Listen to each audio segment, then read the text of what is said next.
Hey guys, it's Archie Luxury and welcome to the Archie Luxury live stream. That's correct, guys. This is the live stream channel. That's right. What can I say? Guys, it has been a bumpy roller coaster ride. It's been a bumpy roller coaster ride. Bumpy, bumpy, bumpy. And we're ready for takeoff. That's right, ready for takeoff. Going to get this baby in the air. Phew, what can I say, guys? It's an interesting story. What's happened here? You know, it is interesting. It's interesting, okay? I'm actually going to Honkers tomorrow. I was supposed to be going to America, but fuck, just doesn't work. Spending far too much. I did my taxes, death taxes, and super chats, and it is it is what it is. It is what it is. It is what it is. And I got to be totally honest with you. Things change. Business change. The business model changes. And I had a lot of travel or tried a lot of things, but it wasn't really what some punters wanted. They wanted more involvement, which I didn't want to give. I didn't want to give. Did not want to give. I didn't want to give the involvement. I didn't want to just stream continually. I wanted to do my show and then have my own time. And that's because I don't want to share everything. I had the burglary. I don't want to share too much. I got to be careful, cautious about what I do share. Narc was hammering me yesterday. What are you doing? What are you doing? You doing this? Sometimes I like to be a bit secretive because I had the burglary. You don't want to just give all the shit out there and then you wonder why things happen.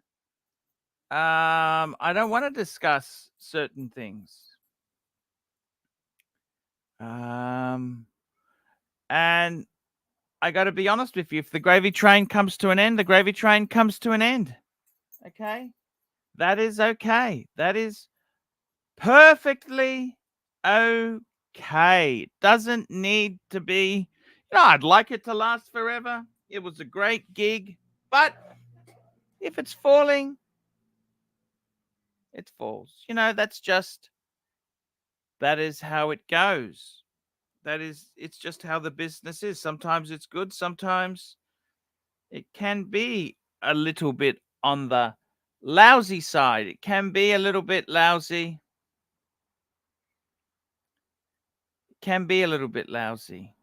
And if the business doesn't work out, hey, we've got to change the business or make the shows shorter. I tell you honestly, it's not all sadness there. Maybe the answer is to go back. We've been doing the 7 days since the COVIDs, and yeah, they have been fun. They have definitely been fun, but it's okay.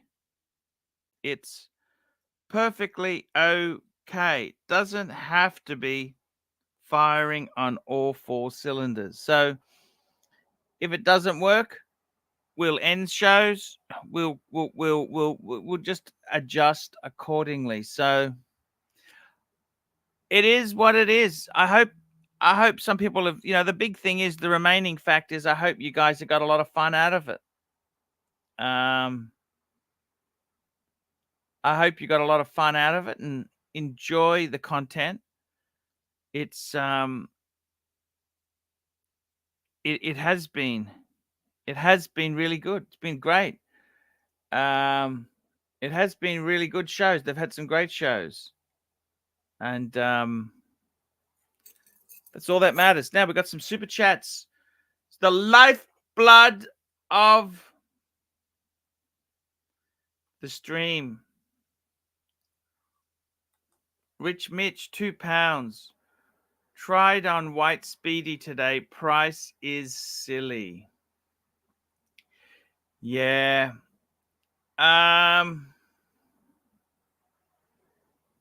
Yeah. Yeah. I like the white Speedy. They're not discounting it. Yeah, they're just fucking nuts. What can I say? Hey, who listens to me? Who's gonna listen to me? You know, I can barely get my kids to listen to me, yet alone a watch company. No one listens to me. No one listens to me. Silly price. They want full retail. Full retail. I don't like paying full retail. Do you? Full sticker. Full sticker. Full sticker.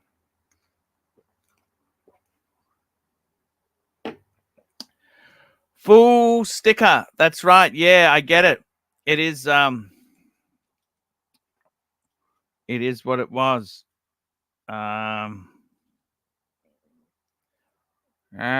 What can you say? It is what it was, isn't it? I like it. I think it is a great piece there. I think it's I think it was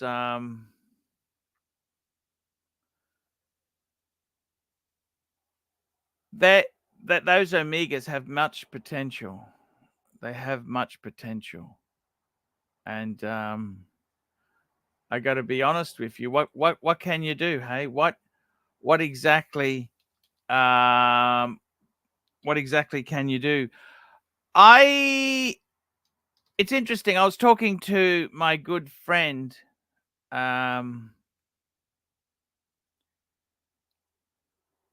JD, and he kind of said to me, what is it you'd want to,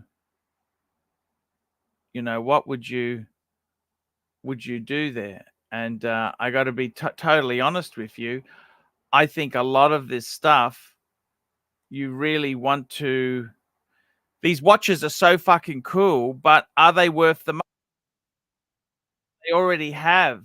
They already have the. They already have a Speedy. Do you want to get another Speedy? Do you want two? Fuck. And that's the big. How many fucking Speedies do you want? I don't know what the answer is there. Speedies are great watches. Are they that fucking good? GB 20 mech selling any watches going at a business sale? Yeah, I'd like to sell a few actually. I'm getting a new. I got to tell you, getting out of business. Yeah, what would you like to buy? I'm taking that. I got a new strap coming for that. I got a new strap because this one here just fucking annoys me. So I've got some good stuff there. Beautiful, beautiful watches. That's a beautiful piece. That is actually really beautiful. It's really, really, really, really, really, really beautiful. It's a beautiful piece. And going out of business sale. What do you think? Going out of business sale. That's what you want, isn't it? You want a sale. You want to have a going out of business sale, isn't it? I suppose that is how it is. You got to realize sometimes in life, you got to know when to call it quits, don't you?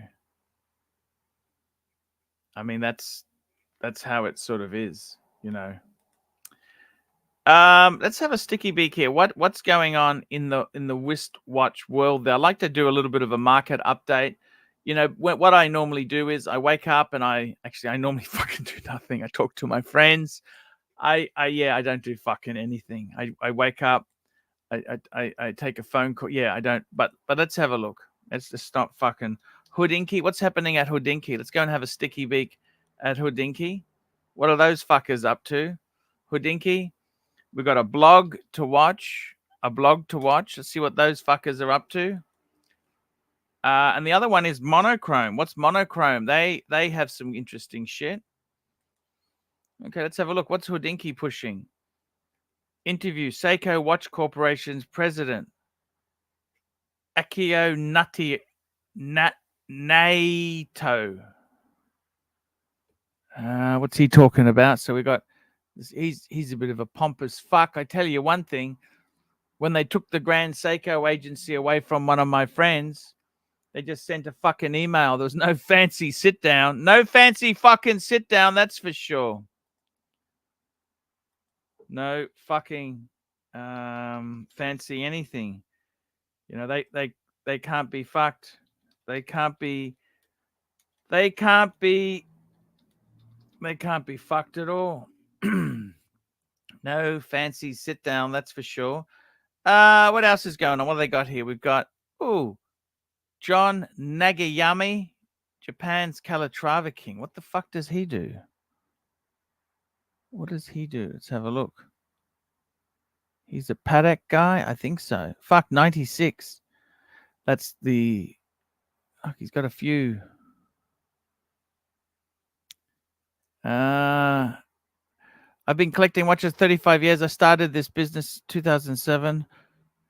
When I started collecting, I bought just a reference 96 and a top hat. Quickly, I moved into complications.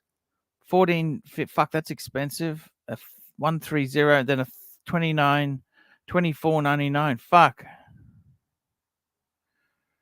Okay, so he's focused on Paddocks. Fuck, that's if you've got the money. Fuck. Smaller Paddocks. Beautiful, aren't they? Absolute. Oh, look, I like the patina there. That's fucking, I like the font. The font. It's a 9, is it a 96 or, oh no. 2555. Fuck. He's got some interesting shit there, hasn't he? Very interesting shit. He's a Paddock King. Wow. There you go. If I didn't have mine pinched from me, I could join him. What's a blog to watch saying today? What are they doing? 8th of October. Breitling celebrates 140 years and 140 stories with new book and Zurich Museum. It's interesting. Ariel's thoughts. eBay's removal of UK and German private seller fees and how it affects. What are they doing? What's happening?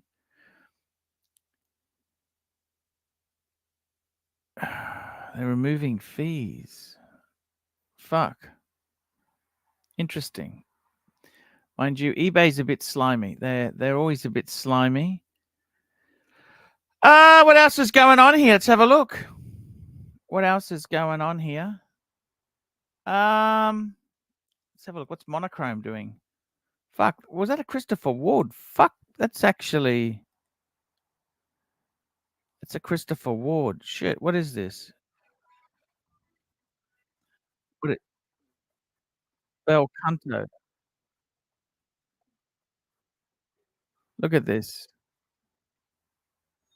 Bel Canto. Christopher Ward.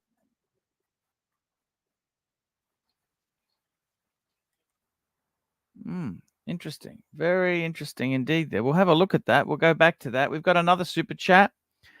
Patel Philippe, $5. AC3, one of the NGS live stream panelists, is in the chat. Have him on and let him do some car talk with some watch check. Yeah, get him on. Get him on. NGS. Normal Guy Supercar. Normal Guy Supercar? I love Normal Guy Supercar. Actually, that channel, he had a video I haven't watched yet saying he's changing the business. The business is very tough. Just click on the link, Normal Guy. Would love to have I'd love to have him on. I love Normal Guy Supercar. I love that guy. He's really fucking cool. Ah, Josh Sargent. Hey, Josh, man. I love Normal Guy Supercar. That is a channel that I fucking love.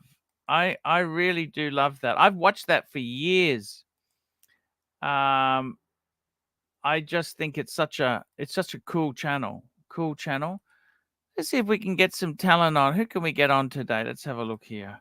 I'm going to send a few little links out. Who can I get on? We'll see if we can get Jay Anthony. He's always good for a talk. Marky Goldberg, he's great. What's Tan up to? We'll see what Tan's up to. Kesslowitz, what's Kesslow up to?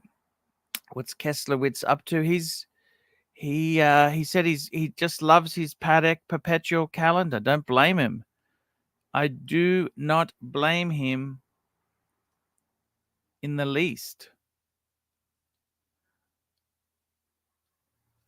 I don't blame him in the least. Let's have a look. Hofmeister? What's Hofmeister up to? What's Hoff? I love Hoff. Hoff's cool. Hoff's very cool. We'll see if we can get HR guy on. HR's always good. Yeah. Normal Guy Supercar. I love that channel, Normal Guy Supercar. I have watched that since Dan. His name's the one of the founders was Dan. I remember when what did he bought? He bought his first Ferrari. Normal Guy Super. I love that fucking channel. I love it. Then he got an investor. He got an investor in, and then he was located at the Howard. The Howard.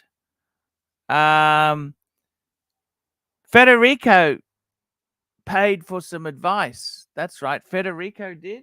That's right. Remember that? Because when Federico bought a Ferrari California. A California. That's right.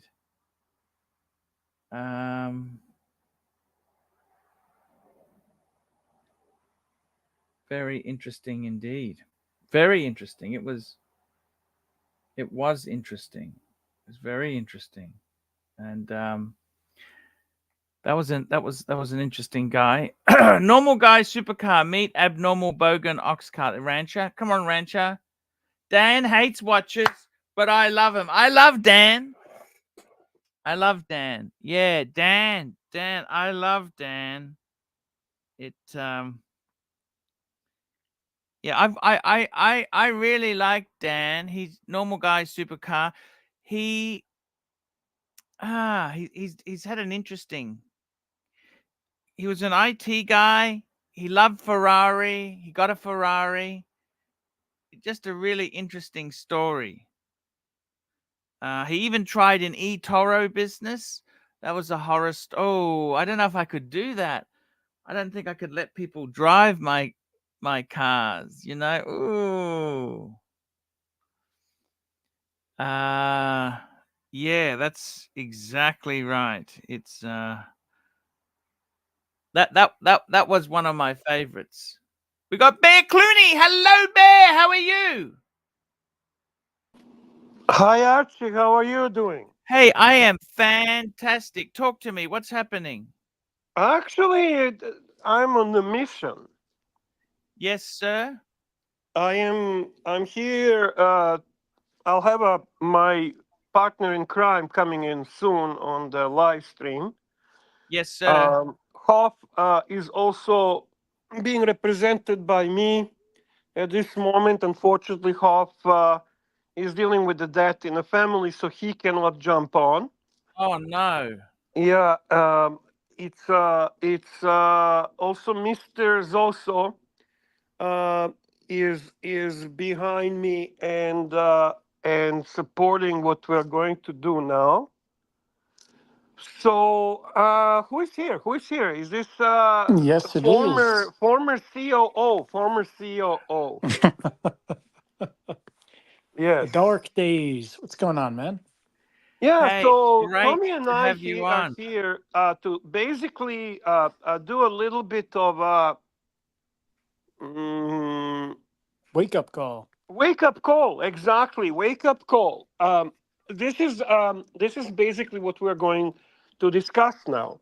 after you read another super chat. Super chat. We got Patel Philippe, $5. $5. Oh, sorry, I got another super chat. Let's go through this. Patel Philippe, $5. Josh from Normal Guy Supercars said he'll be on when he gets home. Tell him your favorite watches to pair with Dan from Normal Guy Supercars over the years.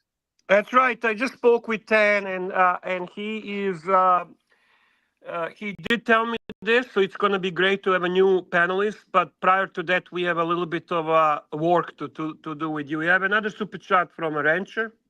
We got a super chat. Actually, we got another one from Patel Philippe, $5. AC3, bring the 5130 to New York.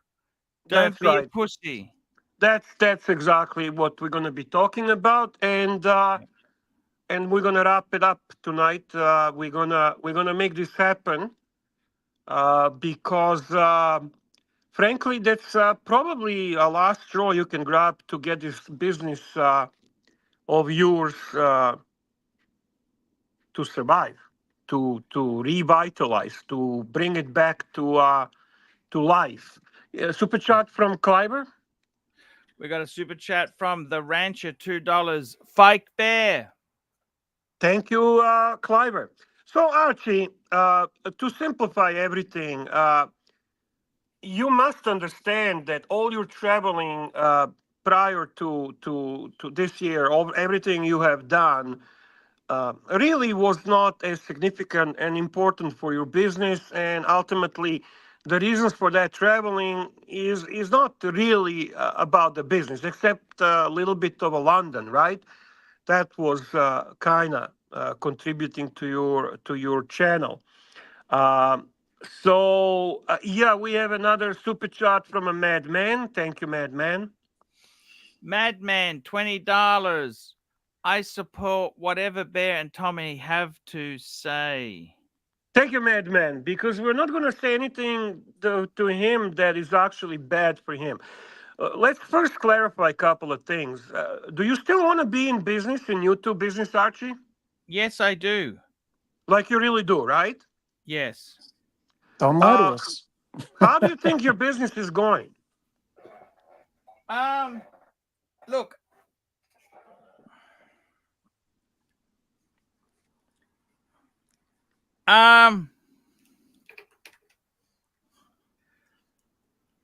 It's had a steady decline, okay, Bear? It's not going so great, okay? Okay. Do you want So, to change that? yeah, good question. Sure. So do you know that in New York, regardless of the show is a show, who gives a fuck? I mean, watches is watches. Let's be honest. When we went there, did we even look at a few watches? Yeah, we did a little bit, but Yeah. it's a really people that are going to end up going there, right? There's going to be a lot of people. Yes. And a lot of those people come from the Archiverse, like it or not, me liking them or me not liking them, or Tommy liking them or Tommy not liking them, or who gives a fuck liking them, is very irrelevant. You got some super chats here coming, Archibald. Super chat. Where have you been? We've got a super chat from SD43, £2. Ignore these two, Arch. Lux is the genius here. Shit. You have actually a very nice big super chat from a really cool guy. David Connolly, £33. Bonsai. Nice, David. Thanks. That's very nice of David. I told you, David is a really nice guy. I still get confused with what's the issue with David. David, nice to see you. Hopefully, we'll see you eventually on a stream. We have another super chat from Patel Philippe. We have another super chat from Patel Philippe, $5. The guy Bear says, did we see any watches? Meanwhile, the guy Bear says, did we see any watches? Meanwhile, that fuckface got all the Oris swag and they gave me a pack of crayons. Fuck that brand. Yeah, Remember, that they is had the true. bears. Yeah, They Oris had treated me bears. right. Oris treated me really right. So Tom is asking you, do you want to improve your business? Ultimately, Archie, regardless of who we are, let's take all across the board people from Archieverse. Is that Tommy and Tan? Is that JJ or Curly? Is that Narc or Lux? Is that Patel or ER or whoever the fuck it is? I think they would be unanimously agreeing with one thing, that you should be going to New York. And not because it's expensive, and it's not because you're going there to actually party, but you're going there to work because it's very relevant to your channel, to your money, to your business. You will have the opportunity to meet people that otherwise you will never meet in real life. Mm-hmm. And you know, and I know how much of a positive effect that had on you and your business and your channel in the past. You see, Mm-hmm. you don't have a luxury to be pissed at people because you make a living from doing this. I can get pissed at people because I don't make a living, so I stay stupid shit and who gives a fuck, right? Bear is bear or whatever. That's irrelevant. You, Archibald, are AC3, and all these satellite channels, all these other channels, all these channels that are related to you and so on, they have people that know you, that know about you, that you could and should meet. Because, Tommy, Hmm. in real person, Archie is actually such a charming, likable, Oh, yeah. It's totally w- different. welcoming guy. Yeah. Oh, it was a lot of fun to be near him, man. And And you have new people now that didn't get to see you last time. And there's correct, other people who want to see you again. And your correct, flights are going to be taken care of. So it helps your business. It's fun. You can make this as much of a work thing or a fun thing as you want it to be. But you should go either way. correct. And in all honesty, if you don't do this, it's an indication that you simply don't care about your business. It's an insult to the viewers, to your I would say so. supporters. And Yeah. the biggest insult to a person that's basically carrying you through all this Thick and single-handedly, thin. Yeah. and not only that he carries you single-handedly right now, but he's willing to pay for this because he knows that once you're there, it can only have a positive effect. It cannot have a negative effect.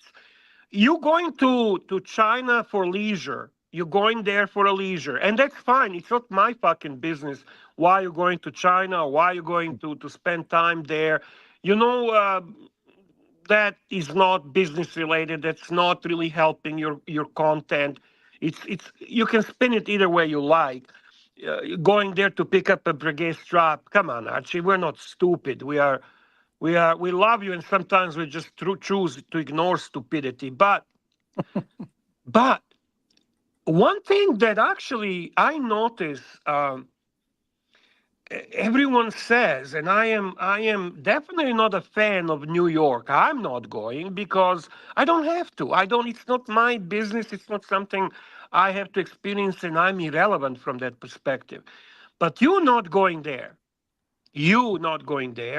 is a fail. Is a fail for your business. Yep. Yep. Therefore, we are here, Tommy and I, to demand for you to book your ticket tonight.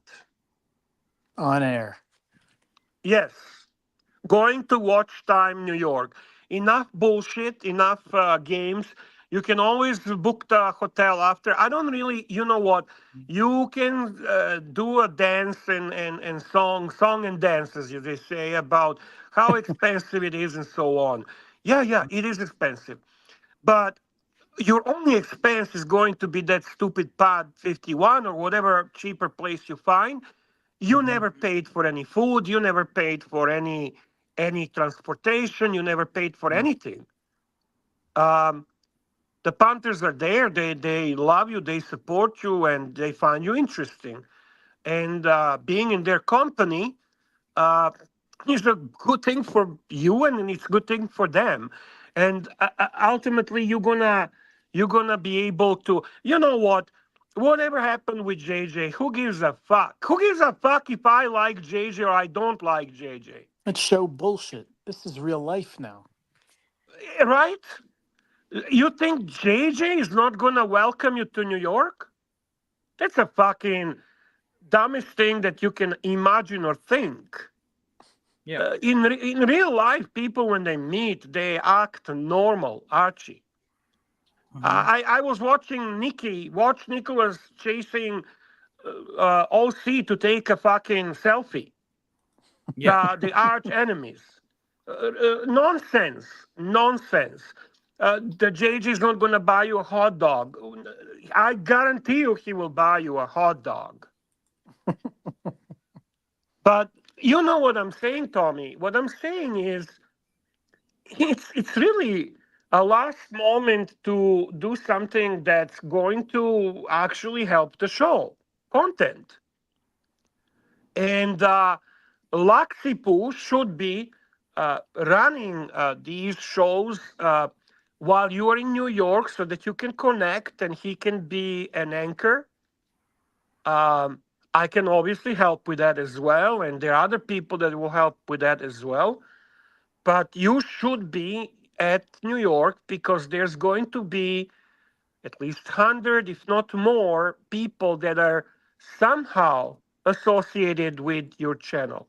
Are they from Colony? Are they from JJ? Are they from Mookie and Curly? Are they from wherever they are from?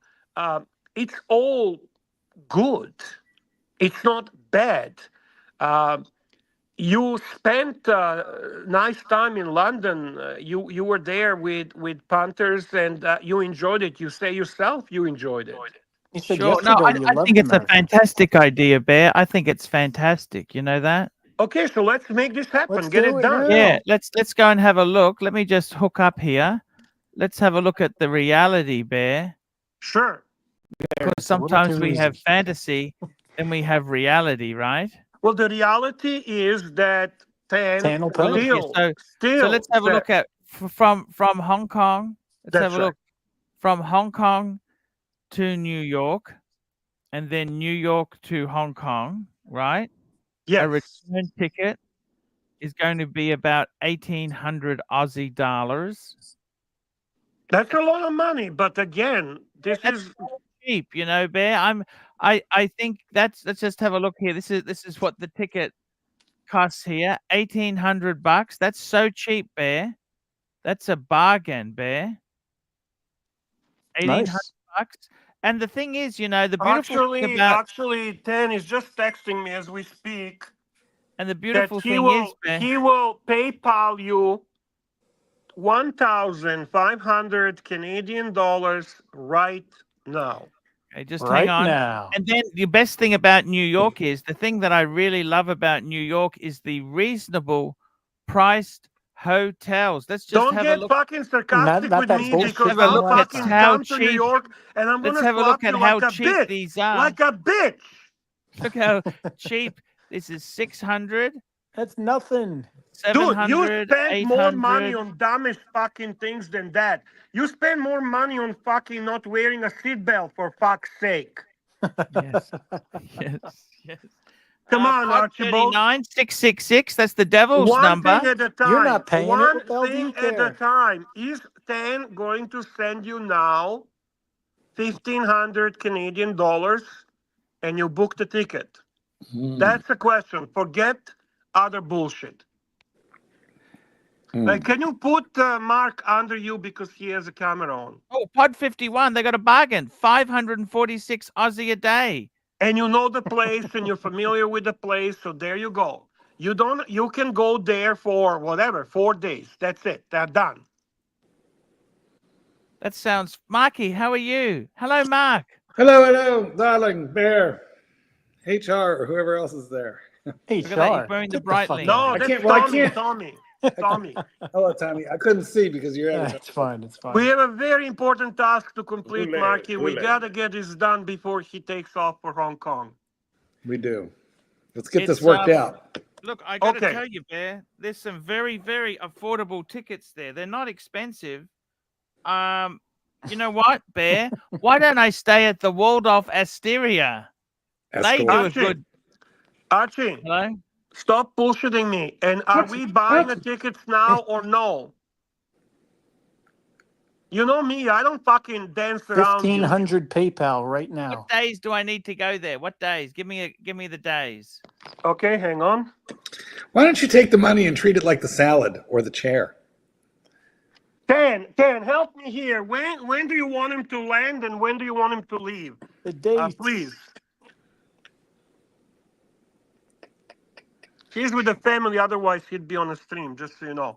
And this is also Mr. Zoso and Hoffa and a whole Doc. bunch of people. And again, like seriously, regardless of our disagreements between all different type of people and so on, everyone. It's in his WhatsApp there, and apparently you can see it too. Okay. 16 to 20. Okay. I got to be in New York from the 16 to 20. Is that right? That is That's correct. So I got to leave on the 15th. Okay. And then I leave on the 21st. Correct. Perfect. Okay, let's have a look. I'm just checking flights from Honkers. We'll deal with accommodation after. Like, let's lock this and get it done. Lock it down. And announce that Archie will be in New York for the Watch Time New York show, so that people know and they can I must expect. admit, Bear, the tickets are really cheap this time of year, Bear. You're such a douche You're sometimes. such a Look at prick. this, Bear. This is one way. It's so cheap. Only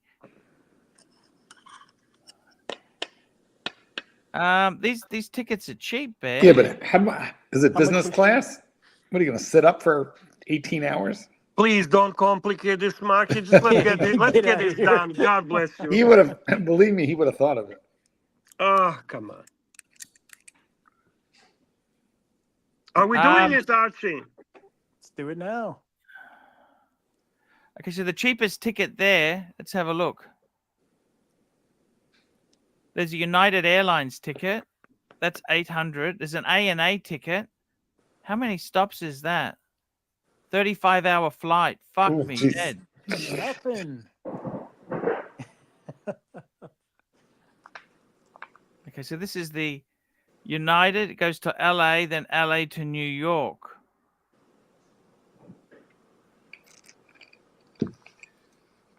That's $882 one way. And then, Bear, on the way back, they've got real cheap tickets as well.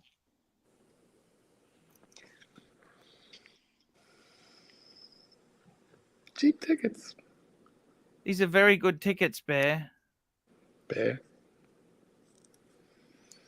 Yeah, but can you do it for 1,500 round trip? And then what about accommodations? Okay, so there we go. So the tickets there, it's only going to come to 3,500.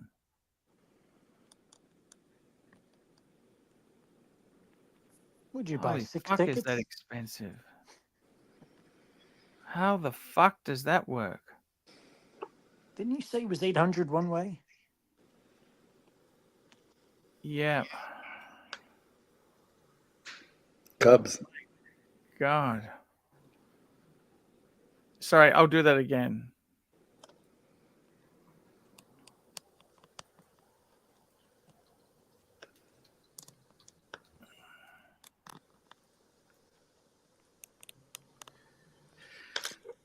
$16th until the 20th. Okay, so I leave on the 21st. 15th. Okay. Fuck, the tickets are so expensive there, Bear. 16th to the 20th. You're going to need a The sky flights, dweller. the flights. You said 15 to the 21st, didn't you? Yeah, 16th is okay too. Yeah. 15th, 16th, whatever. As long as he's there 2-3 days, whatever it is. Dan says the tickets are as low as $1,200 Canadian from the 16th to the 20th. There you go.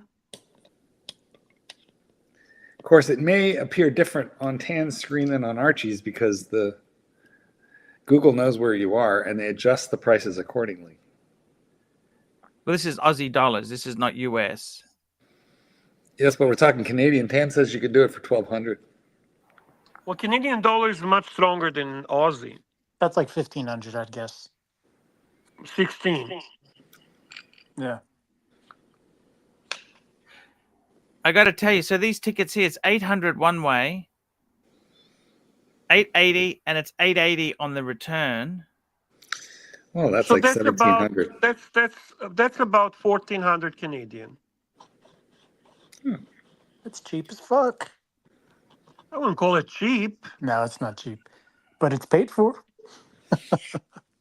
Well, Tan is willing to do this. I mean, I Super chat. You keep adding things to your cart. That's why it keeps going up. Super chat. Take a look at the super chat because it is Patel Philippe telling you to use a sky scanner to find the best rates. The guys, Patel Philippe, here we go. Patel Philippe, $5. Uh-oh. AC3, just use Skyscanner. I will. I will.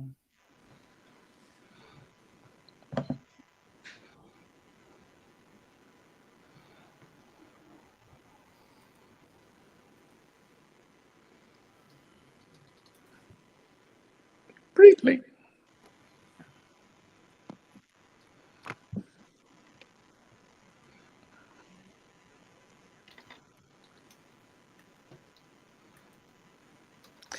Ladies and gentlemen, if you need a travel agent, Archibald Chesterfield III Voyages is here for you. Just PayPal ArchieLuxury72@gmail.com and Archie will book you a 35-hour round trip to wherever you want to go. So 16th until the 21st. I leave on this. Okay, let's have a look at that. I got no tickets. Let's have a look. Let's have a look. Apply. Let's have a look.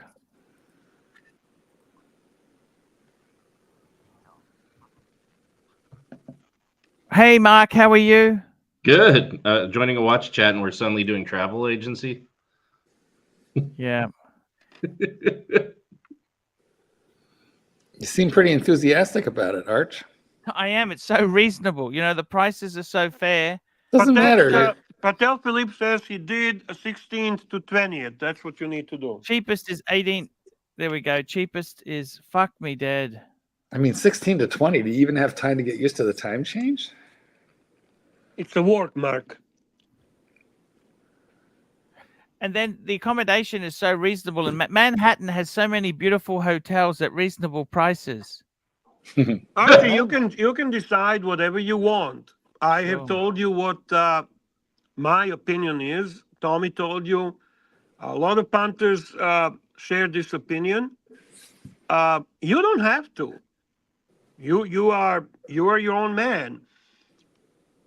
It's really, I mean, somebody wants to pay $1,500 for you to travel, and you are kind of mocking that. I would, if I'm closer to you now, I would slap you, but Yes, I'm not. Yeah, I So understand, you can, but I mean, the accommodation is so dear. Do you understand that? well, that's what you need to pay. Hey, Nico. Tan is saying the price went down, by the way. The accommodation is $500 a night Australian. I'm barely bringing in 150 in super chats. Archie's crunching the numbers, and I don't think the numbers quite make sense, even with that extremely generous Patel Philippe contribution. I think Archie will have to put out significant funds, even with that airfare paid, because there's no stipend. We need housing and accommodations, and that could easily run double the airfare. I hear that Ocean's going to be at the Watch Time New York as well. One more reason not to go. No, I just That's a huge reason to go for Arch. For Archie, it's a really, really important that he reconnects with a lot of people because he's dying here. Got to grow the tent. So showing up in person makes him money? You'll be surprised. Last time it was a humongous success. Not that a lot of people give him actual cash, not that How do we resulted with how do we humongous define? super chats after the event. It was financially the most successful trip he ever made. And you tell me that's not true, Archie, if I'm lying. No, it was very good to go, Bear. Well, there you go. So you have to bet on the come, Arch. Yep. Yep. No, I totally agree there. I totally agree there. We got a super chat from P Clan, $5. In my country, the guys and girls would go crazy for Bear and Tommy. Mark, the log drainer, not so much. Good to see Bear and Tommy on the stream. Thanks, Peaklin. Yeah. And it's great to see Marky on the stream as well. I tell you what, let's get a bit of what talk happening. Then we will rediscuss the travel, Bear. Okay, you have a great show and all the best in Hong Kong. Where are you Take care. going? Where are you going? See you later, guys. I See you tried. later. Are you leaving in a snip? Like, why are you leaving? Because I really didn't plan to be on the show. I just wanted to get this done if we can. Yeah, But we now want to that get it you're done. here, you know, you might as well just stick with us. Just saying. No, It's okay. I got stuff to do. I got to travel myself tomorrow. That's what I'm saying. I really wanted to get Archie to commit to this before he goes to Hong Kong. Well, And, $50.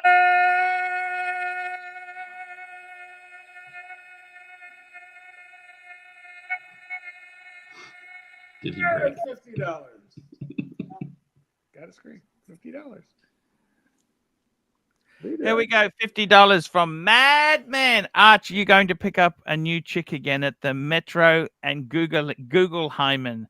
I'll deposit 500 cash in your bank account today, by the way. He is actually such a good guy.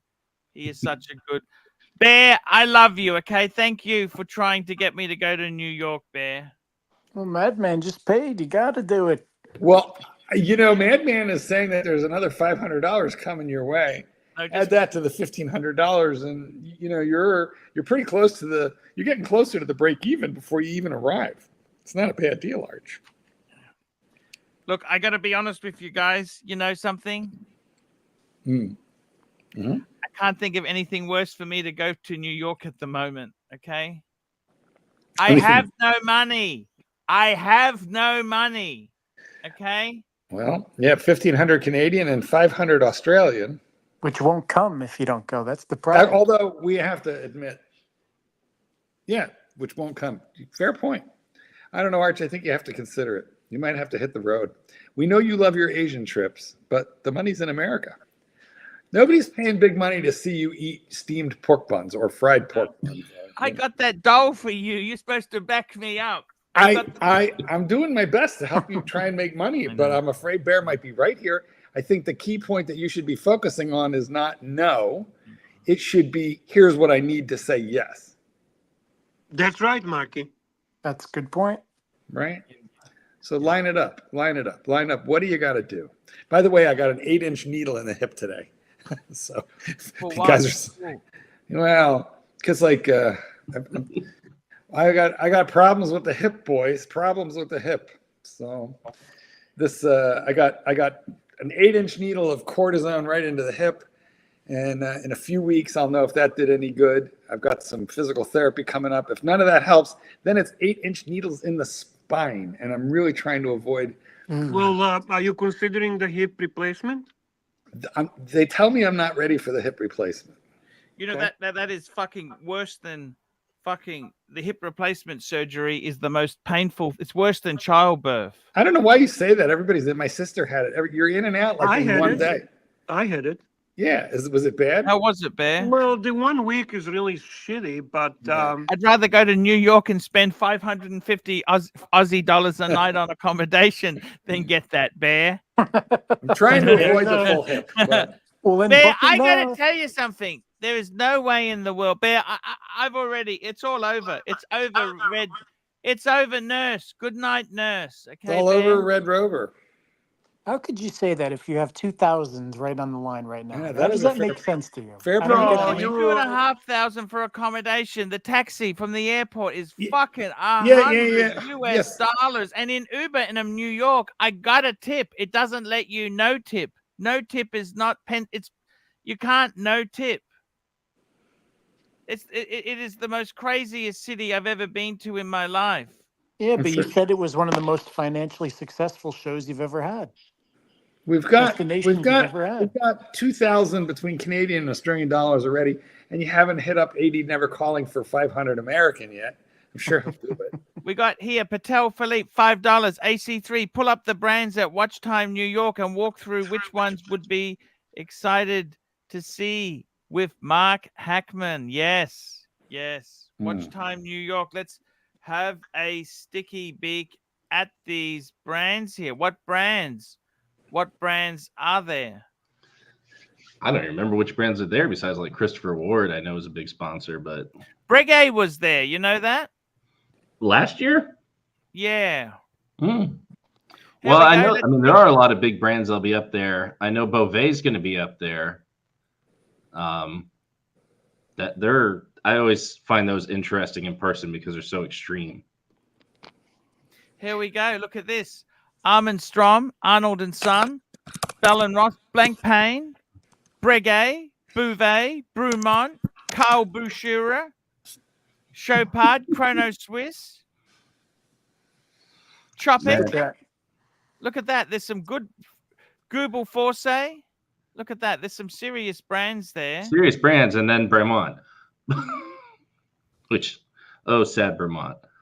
Oh, Yeah.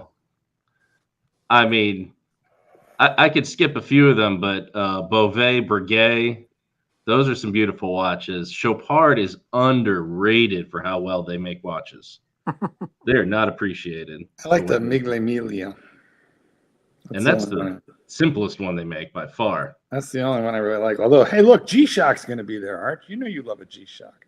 We got Little Dave, $50. Put this towards the $50! Uber. $50! $50. Don't want little Dave to feel left out. It's $50. We got a super chat from CB, $5. Shenzhen or New York? Let me think. Let me think. So much more content in Shenzhen. All there is fried pork buns on a daily basis. Yes. I got to tell you, this Moses going to be there. Moses there. Laureate Ferrier is Super there. chat. Messina Labs. Messina Labs, one of those that does not get enough appreciation for some of the oddball stuff they do. He never Can you liked me. please, That's why can you please that put, Messina guy. Did Can we you please miss Madman? can you please put Mark up? Yes, Super we chat. can. Look, Bear, we're getting closer, Bear. We are getting Up, closer. up, guys. Both marks up. Here we go. Bear, we're getting closer because you stayed on board. That's why. Keep it going. Super chat. Here we go. We got a super chat from Pavel. Pavel, $10. You're not considering what 2 weeks in Shenzhen is going to do to your bottom line, Arch. Going to New York would be an effort to stem the bleeding. Fair point. Although I suspect that there's something in Shenzhen that there is not in New York. Well, yeah, of course. There's also perspective. Yeah, but at the expense of the business. He's still going there. Nobody's stopping him from that. Hmm. Man, look at this Chrono Swiss. Whatever happened to them? We haven't. You remember That's Chrono one. Swiss? They used to have that ridiculous cap. Remember that rubber cap they used to give you? Aviation. Remember that? I don't know that one. He was so eccentric. That Chrono Swiss guy was so eccentric. They put out some great bang for buck skeletonized stuff. It wasn't bad stuff. No. Is this, you know what? I've got a question. It's called Watch Time New York, or is it called Shitorama? Because look at these brands. Sorry, guys. Patel Philippe, $5. Do you know how many punters will like a quick 60-second watch review that ACs did for free at Watch Time last year? He does do shit for free for his fans. Sorry, Mark, did you call Grubel Forsey a shitter? Was that it? Well, you know, toxic sludge. How about that? Super chat. Super chat, super chat. Where have you been? I mean, a lot of high horology is impossible to shift. CB, $5. Messina Lab deserves Shitzen also. That Messina, you know, have you met that guy? He was a real estate agent in New York. He's Houdinki's No. friend. Never met him. William Messina. He FOH, banned friend of me Houdinki. from. I was on the watch forum, time zone. Uh-huh. He banned me repeatedly. He's a prick. Archie, You know- to be fair, you've been banned from every forum you've ever been on. I have a True, question for but Archie. he was I have a question especially- for Archie. I have a question for Archie. So we have a $1,500 from TAN. We have a $500 from Madman. Coming. Yes. But yes. We got super chat from $50 Big from Dave, how many 50. 50s? 2 or 3. 2 2. or 3. But that's still good. So what does it take, Archie? How much more you need? We're getting close. I got to be totally honest with What's you. the man. number? What's the number? We just need another 1,000 by my calculations to get accommodations paid. But we're getting there. Archie, what's Bear. the number? There is no number, Bear. Ooh. That's the wrong answer, Archie. Everything is a math problem. Everything There is is a math no problem. number because, I mean, New York is so expensive. Well, expensive is Right. money. Money is And math. it's a horrible trip. It's a horrible trip there, Bear. You didn't have a good time? It's 20 hours away. Do you understand? On a plane in Did economy. you have a good time last time you went? I did have a good time, but you know what? Yeah. Fuck those guys. You don't want to. Well, You yeah, don't our want to plane keep ride. doing it. It's fucking awful. It's an awful trip. I think 4 days is too short. I got a dying business. Let's be totally truthful. The business is dying. Okay, it's dying. Well, do you want it to die or you want it to resurrect? I'm just telling you, it's dying. The revenue's down, right? We're having a good night It tonight. is what it Who's is. carrying most of the revenue? Would you say it's Tan? It's tan, but Okay, and if Tan wants you to go and he's paying for the flight, how is that not an obvious move? Because accommodations and meals and time away. Yeah, I but he can't just afford made to almost keep spending $3,000 money, bucks. okay? I can't afford to keep spending money. I took out a HELOC to cover 40,000 in credit cards I'd spent. Right? Yeah. I'm not going to charge it up again on travel, which doesn't pay any dividend. Ooh, them's fighting. Well, it paid a dividend last time. If it's By the 500 way, a night Patel and it's Philippe 4 has a nights, question, Archie. What money do you plan to spend? You mentioned you're going to spend some money. What besides hotel and what else you spending money on? Meals, transportation, hotel. hotel is That's right. 500 a night. He said that's 2,000 for 4 days. Australian. By the way, we have a member chat. Member We chat. got a member chat. Green Man, member for 10 months. If you are not going to New York, stay home. No dorm. Well, I've already got half the ticket. Do I cancel that ticket then? And what I've already paid for that ticket. Okay. I abandoned the expenditure after I'd already had spent that money. Super chat, $20. $20. $20. Mr. GMT, towards your trip, if you end up going, stay sexy. Speaking of sexy, Mr. Mr. GMT. GMT. I tell you, I would really love to see that new Breguet. That's the watch I'd like to see. That gold Breguet mark. The blue and That's- gold Type 20. That thing's Yeah, I reckon that'd be a Not bad. sexy watch. And The- Patel Philippe says no one's going to let you pay for a meal. no, but look, it's look, it is what it is. Okay, I'm just telling you honestly. It's a great place. New York is amazing, but the boat is sinking, Tommy. You understand? Well, you know, You can fix it. Manhattan is an island. Maybe you should jump off. Hey, we have a super chat from Mad Max. Madman, $5. What's Mad worse, Man. circular logic on a stream with no original ideas, or poverty logic on a luxury channel? Yeah, these are questions. These are valid questions. $10 super chat from Julius Caesar. Julius Caesar, Mike the Snake $10. Go Brother. down the ship in New York City. In other words, the Titanic should sink right at New York.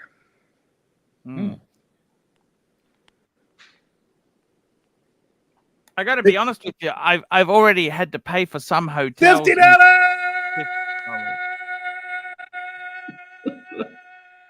Bear Clooney watches $50. Bear Clooney booked the flight. Fuckface. Fuckaroonies. Bear putting his money where his mouth is. I don't know, Archie. His money. I would say you are very, very close to the break-even point, like super close. And you haven't even gone yet. That's exactly. I think, well, You haven't even announced yet that you're going, and you are pretty much close to get there. Mark, how are you? I'm which Mark? The middle Mark. I'm fine. Did you see our good friend, the other Mark? He got himself an Explorer 2, picked it up at an AD. Polar Explorer. What a great... Now, Mark, if you were given like $2,500 tonight, would you go to New York? Well, he's in America. Yeah, I was going to say, yeah. That's, all right. Would you go to Sydney? That's a short trip for me. How about Sydney? Would you go to Sydney? No, for 4 days, I'll be honest. All right. Mark, a 20-hour flight is Mark, rough. you suck. Help us out. Why you got to hate? But on the other side, Australia, there's no big unique watch fair in Sydney Correct. for me to go to. Now, if $2,500 to go to Switzerland and go to a watch fair would be the equivalent. I've got two words for you. Bondi Beach. I'm from Miami. There are more tits on Bondi Beach than there are in South Beach. Yes. Okay. Trust me. Yes. Oh, South Beach pretty good though. I'm gonna confess that. A lot of boobies though. A lot of boobies. Super chat. Yankee Doodle, $10. Yankee Doodle, $10. Arch, tell Mark about it. The last time you came to New York, how you came to visit you at the Pod Hotel. Little did I know I was interrupting a rendezvous between you and a blonde Hispanic lady by Fake Me Dead. Well, tell me all about it. I'm the Mark. I'm the Mark with the C. So yes, Mark with the C. Yeah, you can't spell it. That's okay. Lady boys. Talk to my mom. Thanks, Mom. We've got another soup. We've got Mark. Yes, it's New York is. I tell you what, that is the most expensive city I've ever seen. Are you booking this, or what the fuck is going on? Sorry. Are you booking this flight, or what's going on? No, I don't want to go. Well, there you have it. Well, then what watch fair are you going to go to? I'm not going to go any watch fairs. It's over. The business. No watch show. No meet the fans. Meet everybody. Look. It's I got it's awful. It's just is what it is. I mean, to be honest, okay, it is what it is. Okay. Well, it can't be what it is. So it is what it is. Okay, we have a decision. We don't like the decision, but apparently we have one. I mean, seriously, the tickets are so expensive at the moment. The tickets are so expensive. There's so much to do. Yeah, but the so tickets, fun. you're not paying for them. You are covered with the tickets. You're covered for the I hotel. still got to cover $500 a night. $500 You a already night. received about 1,000 right now. You're halfway. Already received about 1,000 right now. You're halfway there. In one night. And you did not even announce that you're going yet. You could easily pay for it. You know that. Maybe this is a strategy, Bear and Mark. Maybe he's just playing hard to get, so more money keeps pumping in, and then finally he's got to go, oh, twist my arm. Okay, fine. Maybe maybe it's a strategy. Super chat. Maybe. We got a super chat from Patel Philippe, $2. AC3, you can go see the beaches, as Lux said. That's when I canceled the English trip. I said, what can I do if I'm not staying at the Bro House? He said, you can go to the Pebble beaches in England. It's the worst beaches in the world. I said, why would I go from Australia with the best beaches to a country with the worst beaches? Super chat. And we've got another super chat here. CB, $5. You want to piss, AC3? Send money now. Peer pressure. Well, Yankee Doodle, $2. There's an Uber convention in New York. You'll need it. What does that mean? He's right. That's what you're going to need if you don't do things that help your business. I think he's saying you'll be driving Uber soon. Yes, Marky, that's exactly what he's saying, Marky. Is there anything wrong with driving Ubers? No, nothing wrong, Archie. If that's what you aspire to do, good luck. It's probably a violation of your lease, though. Super chat. Yes. Yes. Super chat, Andreas, $5. Archie, this was the same weasel move you did for the London trip. Jesus, this your business. Man the fuck up. A lot of advice coming your way tonight. A lot of advice. Yeah. A lot of advice attached to money. No wonder Curly calls you man-child. Proving them right. So what brands would you like to see there? Ooh. Mark yourself there. What brands? Grubel Forsey is the one I'd want to see because I have not had a chance to have one in hand. That's the only one that and Beauvais I haven't had in hand yet. I'm hoping to get. I'm interviewing one of the guys from Beauvais in a few weeks, so hoping to have that in hand. Beauvais's really, that's that pocket watch. I don't understand that shtick. You know, they have you seen those? You can take it off and put it on your desk.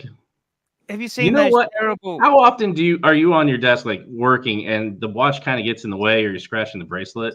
Imagine you just take it off, put it right there. But I always do that. Everybody does that. You Well, take it off and you prop it designed up on the for it. bracelet. And it's beautiful. I mean, Beauvais works like I think almost a half of what they make is custom, one of one stuff for people. Like that's high horology just because, and you have to appreciate that exists, whether or not it's within the range of affordability or not. Now, Mark, are you old enough to remember the alarm clocks that were round, had the two bells on top with the ringer that went brrr, Yes. and you would crank it up? You know, No, I didn't. I had the old brown rectangle that was just sound. No. This was all purely mechanical, and the problem was the damn thing tick-tocked. It ticked, tick, tick, tick, so loud that it was kind of difficult to sleep through the goddamn thing. So but it did wake you up, like a travel clock. Yeah, you know? That's what it was. Love travel clocks. Yeah, that's what they have. Apparently, Beauvais did that, but with like a strap added to it. We have a super chat. Archibald. We have got a super chat here. This is from Ryan Hoffrey, $2. One day retro and mad love. US ill NZ. I don't know what that means, but we'll take it. Looks like Israel, America, Australia, love. Yankee Doodle, $5. Will you drive in the Honda or BMW? Or you can buy an old yellow cab and spray it with fiddly bits. Fiddly bits. That's it, Bear. They're giving me advice. Patel Philippe, $5. This is for your sausage McMuffin while you watch a brawl happen as you sip a coffee. Bear Clooney knows. Yeah, that's a great memory. Archie, going back to the topic of the night. Yes. We raised total of 4,000 Australian dollars in total, including money from Tanzil and 500 from Madman. Yes. And the super chats are coming in. Are you going? Here we go. David Connolly, £10. I just took out a HELOC to fund this super chat. Bear, saved by the super chat. He doesn't have to answer you because the super chat. He has to answer. I'm going to keep now. asking the same question. Are you booking the flight if we get to that number? Send a super chat now so Archie doesn't have to answer. Or this is that just sounds like a number you'd have to say yes to. Waste of time. It's a waste of time, Bear. I just got no interest in going to New York. Okay, I appreciate the honesty. I appreciate the honest answer. Tommy, thanks for jumping on. No worries, Have man. a great trip, Archie, to China. Enjoy, and I'll see you around. See you Thank you guys. so much, Bear. Thank you, everyone, for trying to help. Thank you very much. Thank you. Yeah, it was a look, guys. No I offense. think he's upset with you. Look, no offense there. It is just so fucking expensive. Mm. The only reason I've got the fucking Hong Kong ticket was that I wanted, my points were expiring and I bought a ticket. I thought, well, that gets me halfway there and then I can easily catch a connecting flight to America. And then I just got to cut my. I just got a HELOC to pay off credit card travel expenses, and I thought, you know what, I'm not going to do that again. Andreas wants his $5 super chat back, and Andreas, I'm afraid you're going to have to apply to the And we've got refund Narc department. joining us. What does Narc want to say? Hey! You know, Narc, turn your camera on. Wait. Turn your camera Turn your on, camera Narc. Wait. on. Okay, Mark. Okay, no. Camera. The two marks. Camera. Okay, boys. Camera. Wait, did you just knock back all expenses paid trip to New York? Am I right, Mark? All expenses paid.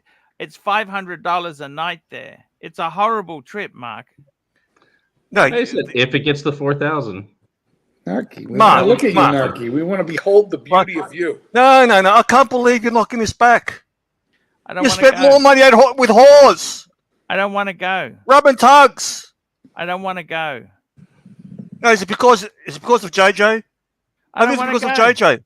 Nothing to do with JJ. I don't want to go. You're like my little fucking daughter. You didn't want to go to a birthday party. I don't want to go, Dad. I don't want to go. What the fuck's going on, Arch?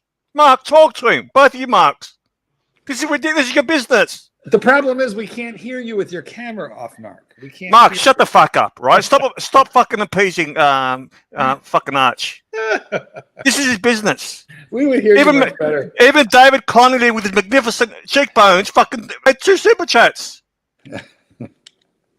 You don't get it. 2 super chats from David with the magnificent cheekbones.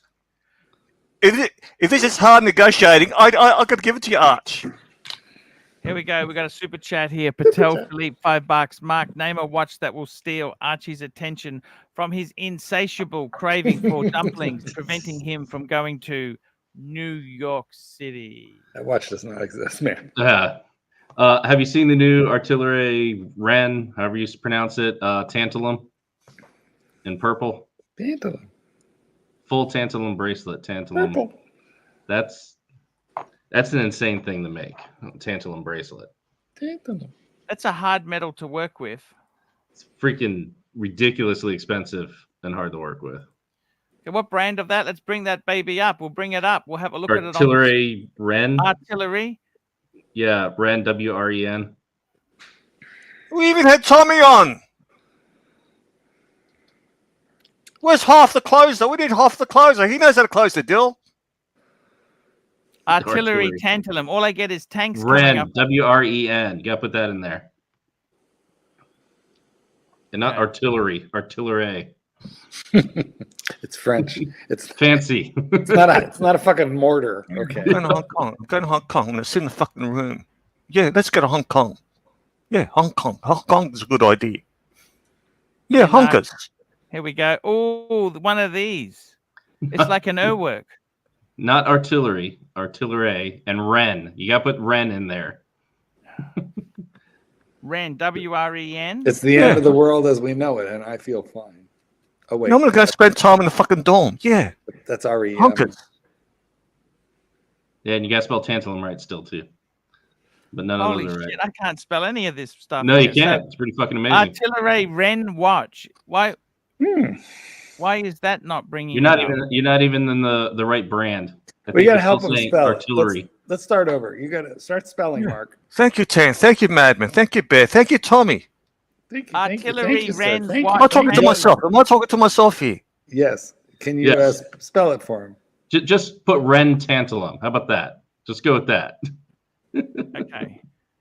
Yeah, I'm going to honkers. Sit in the fucking dorm. Okay, now I have to figure out how to spell it for you. Sure. All right, That's first Ren word. watches. That's Ren No. watches. All right, First first word word. sounds like ATELIER. ATELIER. Sorry, AR.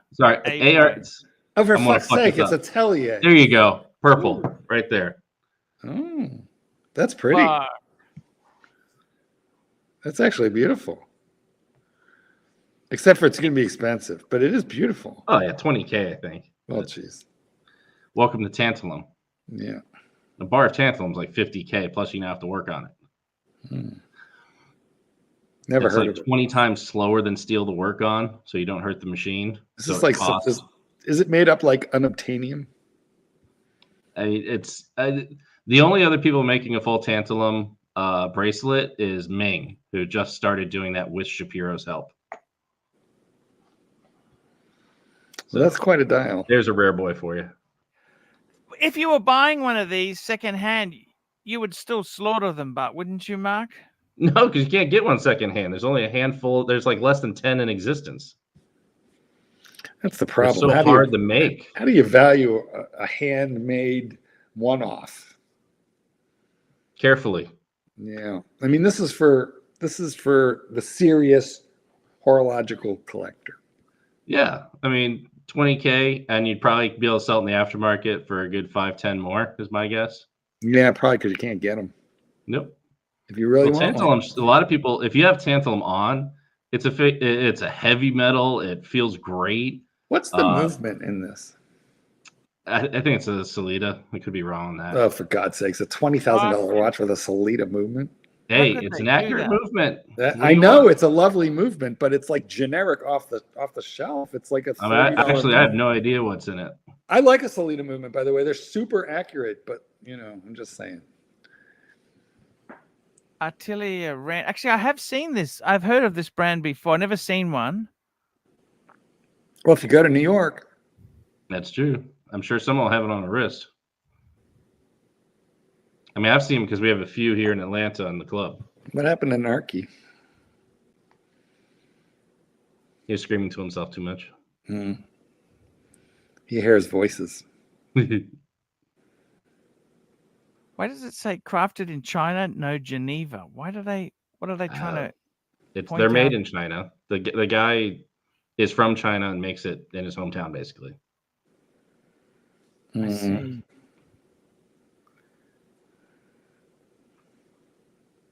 Troubling. Wow, interesting stuff. So it's, basically a micro brand. It is. But, you got to give him credit for pushing materials a little bit, and pretty cool design. With modern robotic machining, the stuff that's coming out of China is extremely excellent, and they're all over the board with prices. If it's under $10,000 a watch, almost all of it's made in China and then shipped to Switzerland, except the movement. Hey, do you really believe that? Yeah. Omega does that? Okay, I will take that away from certain brands who have that giant capacity. The reality is we don't know exactly how much of the machining is done in China or any other country for that matter. They deliberately don't do everything there so someone can't put the watch together there. Yeah. All movements. In fact, that's the biggest problem China has, is having accurate movements and good movements. Is they just don't have that, period. If you want a good, accurate movement, you're going to have to go to Switzerland. If you want a good movement, you don't care about accuracy, you can go to Japan. Even these big brands, they get stuff done in these other countries. I mean, yeah. I mean, you go up to a certain price point, it's no longer that way. But yeah, if you're going to make a watch for only a few $1,000s, you're getting a lot of work done in China. Yes. I mean, not the movement, maybe not the assembly, especially. But as far as crystal and case and bracelet, yeah, or handset. Yep. I mean, it's rare. I mean, you have somebody like Weiss Watches in America that actually tries to make as much as possible in the U.S. And he actually makes everything in the U.S. besides the movement, which comes from Switzerland. And he even still makes parts of the movement. He makes his own base plates. Yes. But Yes. that's It's, a rare.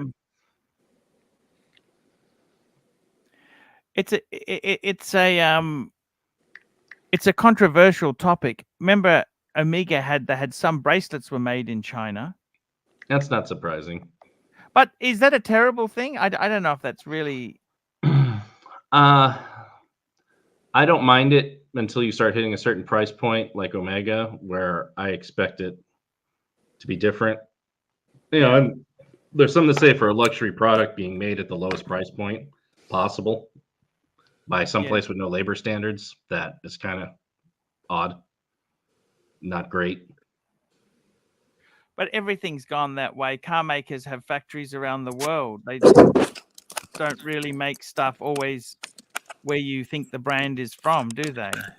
Yeah, if I'm buying like a Hermes bag, it better damn well be made in Europe. Just saying, that kind of thing.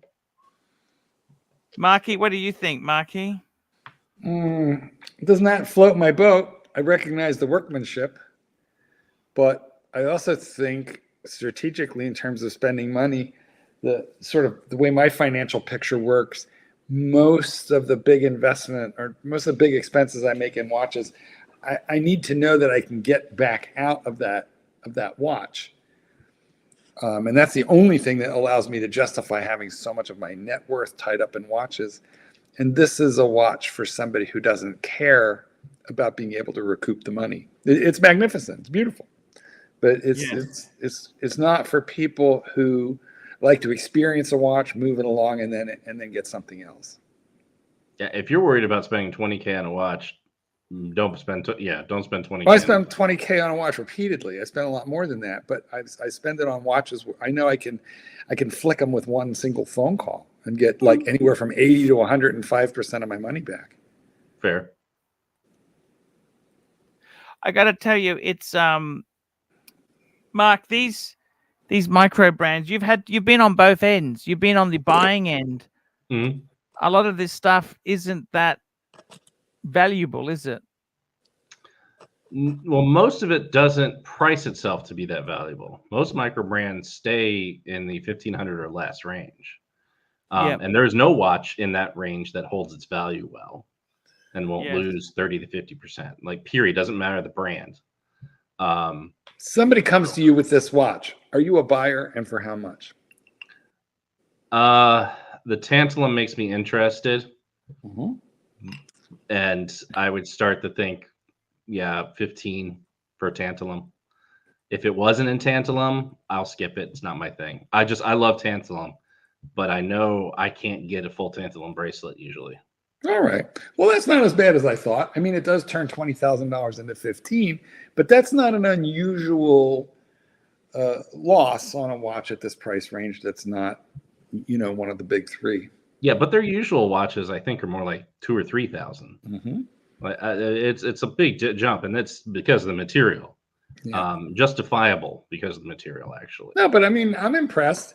Like, I would feel a lot better spending $20,000 knowing I could, if I get tired of it in a year, I could get 15 back out of it. Yeah, no, I think you can get more than that off of this just because of how rare tantalum bracelets as long are. as, you don't have to spend 3 years looking for that special buyer, Yeah. I like to be able to sell back to a dealer, a mainstream secondary market dealer, because if I'm looking for that special buyer, well, there just aren't that many of them. Fair. We've got a super chat from my friend CB. CB has some amazing watches, $5. Archie, travel to meet watchmakers in China.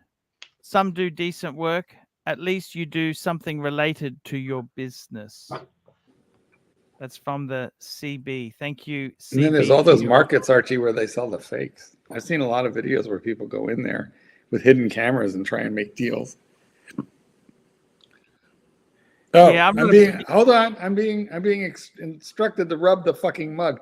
Well, Clyde, I will do so, but you could have texted me at any point. So one moment, I shall be back. I'm going to retrieve the mug. Mark, these sort of watches are very interesting, but the big problem is problem is getting your money back out. It's what do you think the best watches to get your money out is? Rolex. Yeah, sure. But if I'm in it for that, I'm in the wrong business, is always I feel. Yes. It's if for personal use, like I'm doing it because I love it. I'm doing it because I can afford to. And if it's all gone tomorrow, I'm sad, but I'll be fine. If you're putting more money than that into it, it's a luxury. You shouldn't do that. You know, I think I do it for the love of it more than anything else. Yes. If I cared more about the money, I'd just buy a second hand. You know, where it's already taken the bath. But yeah. for new, yeah, of course, you know, Rolex and, you know, certain APs and Pateks and things like that. But, you know, hell, Timex there, you'll lose the least money. Super chat. Buy a Timex for $20 and sell it on eBay for 15. You only lost $5. There you go. Super chat. Where have you been? We've got a super chat here from Yankee Doodle, $5. Arch, you get on a flight coach. Next to you is a gent wearing a 5127J. That's the Calatrava yellow gold. What is the first thing that comes to mind? Beautiful watch, sir. Beautiful watch.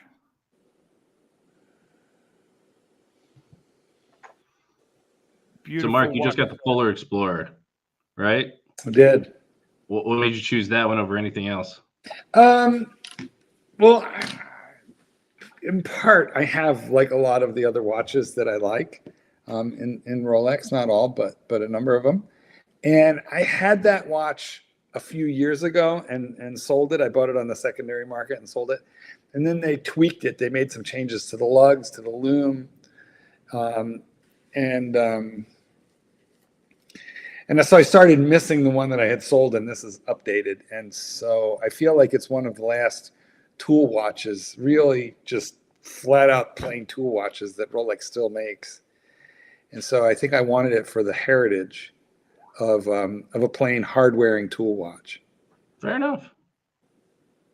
Yeah, it's one that hasn't gone the ceramic yet, which I gotta be honest, I don't like their ceramic bezels. Correct. The Rancher. Enter the Rancher. Kneel before the Rancher. Rancher Rooney. No, actually, it's Neil before Sod. It's Neil and Bob.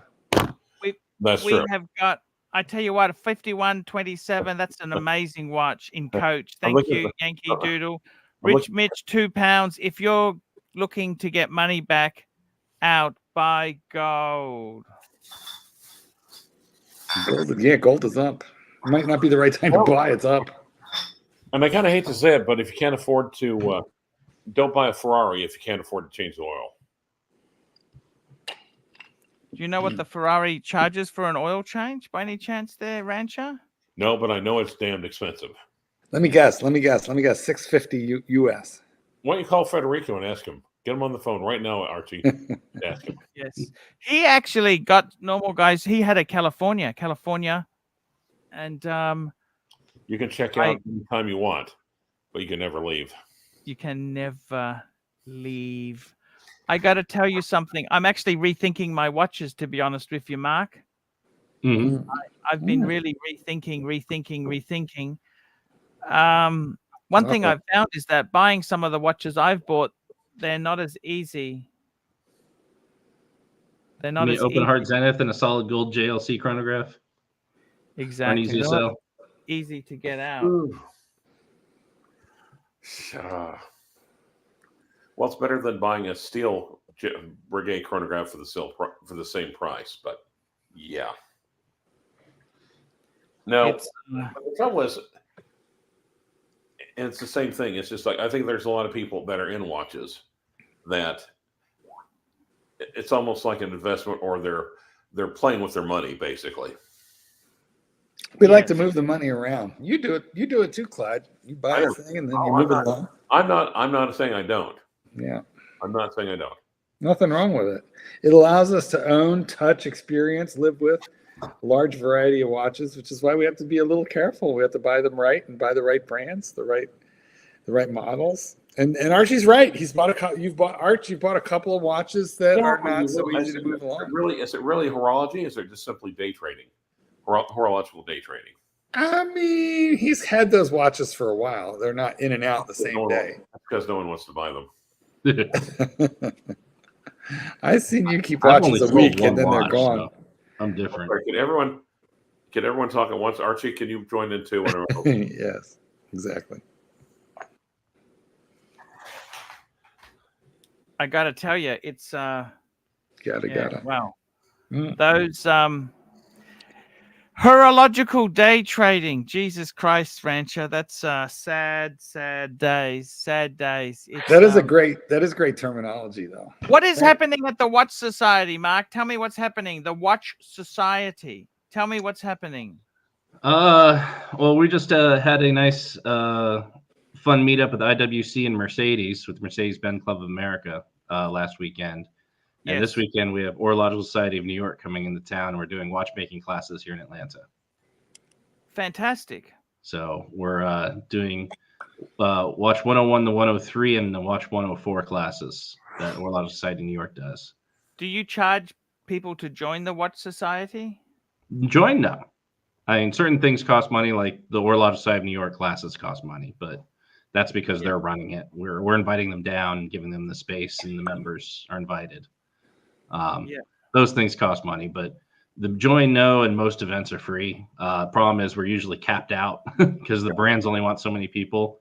Sometimes we'll do a brand event and they'll be like, we'll max out 100 people and we'll fill up 100 people in a day. So we it's a lot of people come to what they want to come to because of that. We're eventually gonna have to do a bigger watch fair or something to get more people here, because last time we did a watch fair to try and get some brands here, we had 600 people show up. So we got a big, good active group here in Atlanta. Wow. Incredible. It's I got to tell you. Are you guys going to get hit by Murray pretty quick, or is it too far down south for you guys? Oh, that's too far down south. That's hitting Tampa and Orlando. We got nicked by the last one to come through, Helene, but that stayed east of us. So I'm supposed to go to Florida next week to train dogs in somebody's big ass house, but it looks like they're on the very edge of where where Milton is going to hit. So I don't think it's going to really. Hopefully, it won't affect it, but I might have to redo the whole trip. Not sure. I got family in Tampa are just like, yeah, we're just going to stay here. It's like, it's a Cat 5. Don't do that. I thought Tampa was being evacuated, or chunks of it. There's some crazy people that just like to stay. It's supposed to be like 150 mile an hour winds are going to hit it. Biggest storm to hit Tampa in a century.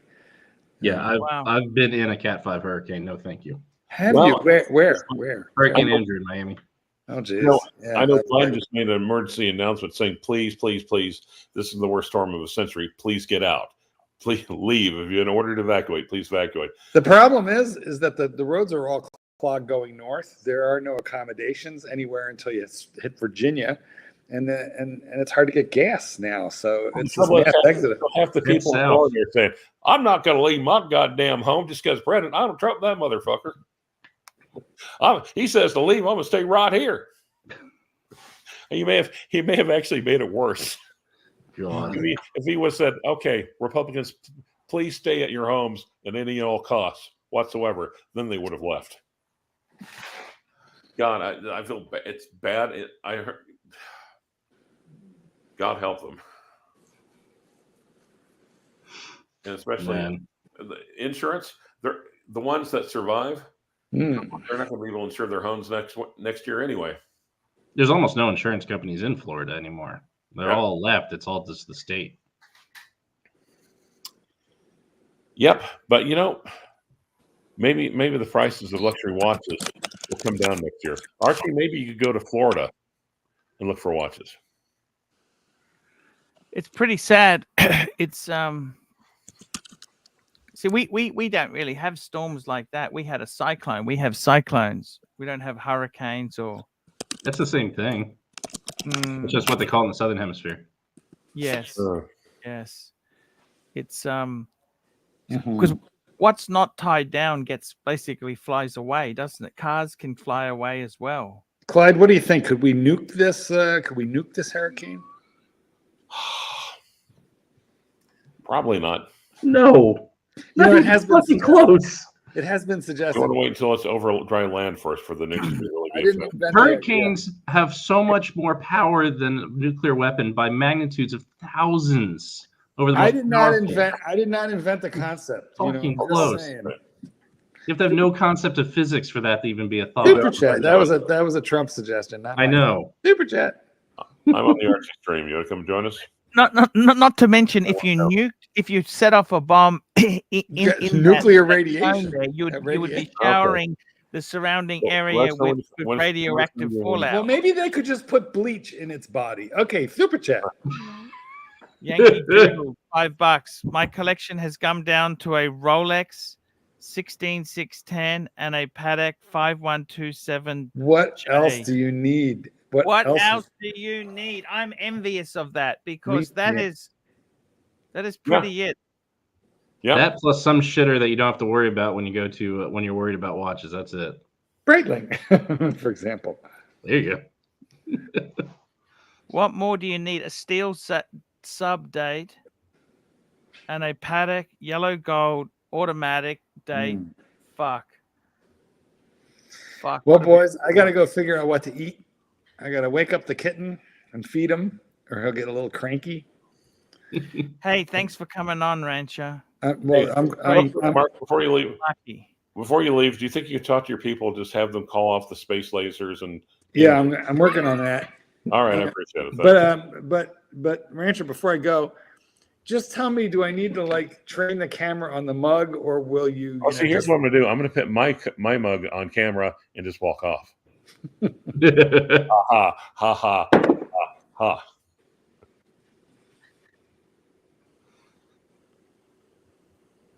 There we go. There we go. What is that picture? Pope? Quit fingering me. Yeah. Yeah. It was a caricature. They did a caricature of me as the Pope, then they put Rancher. It's an in joke. It's an in joke. It's an in.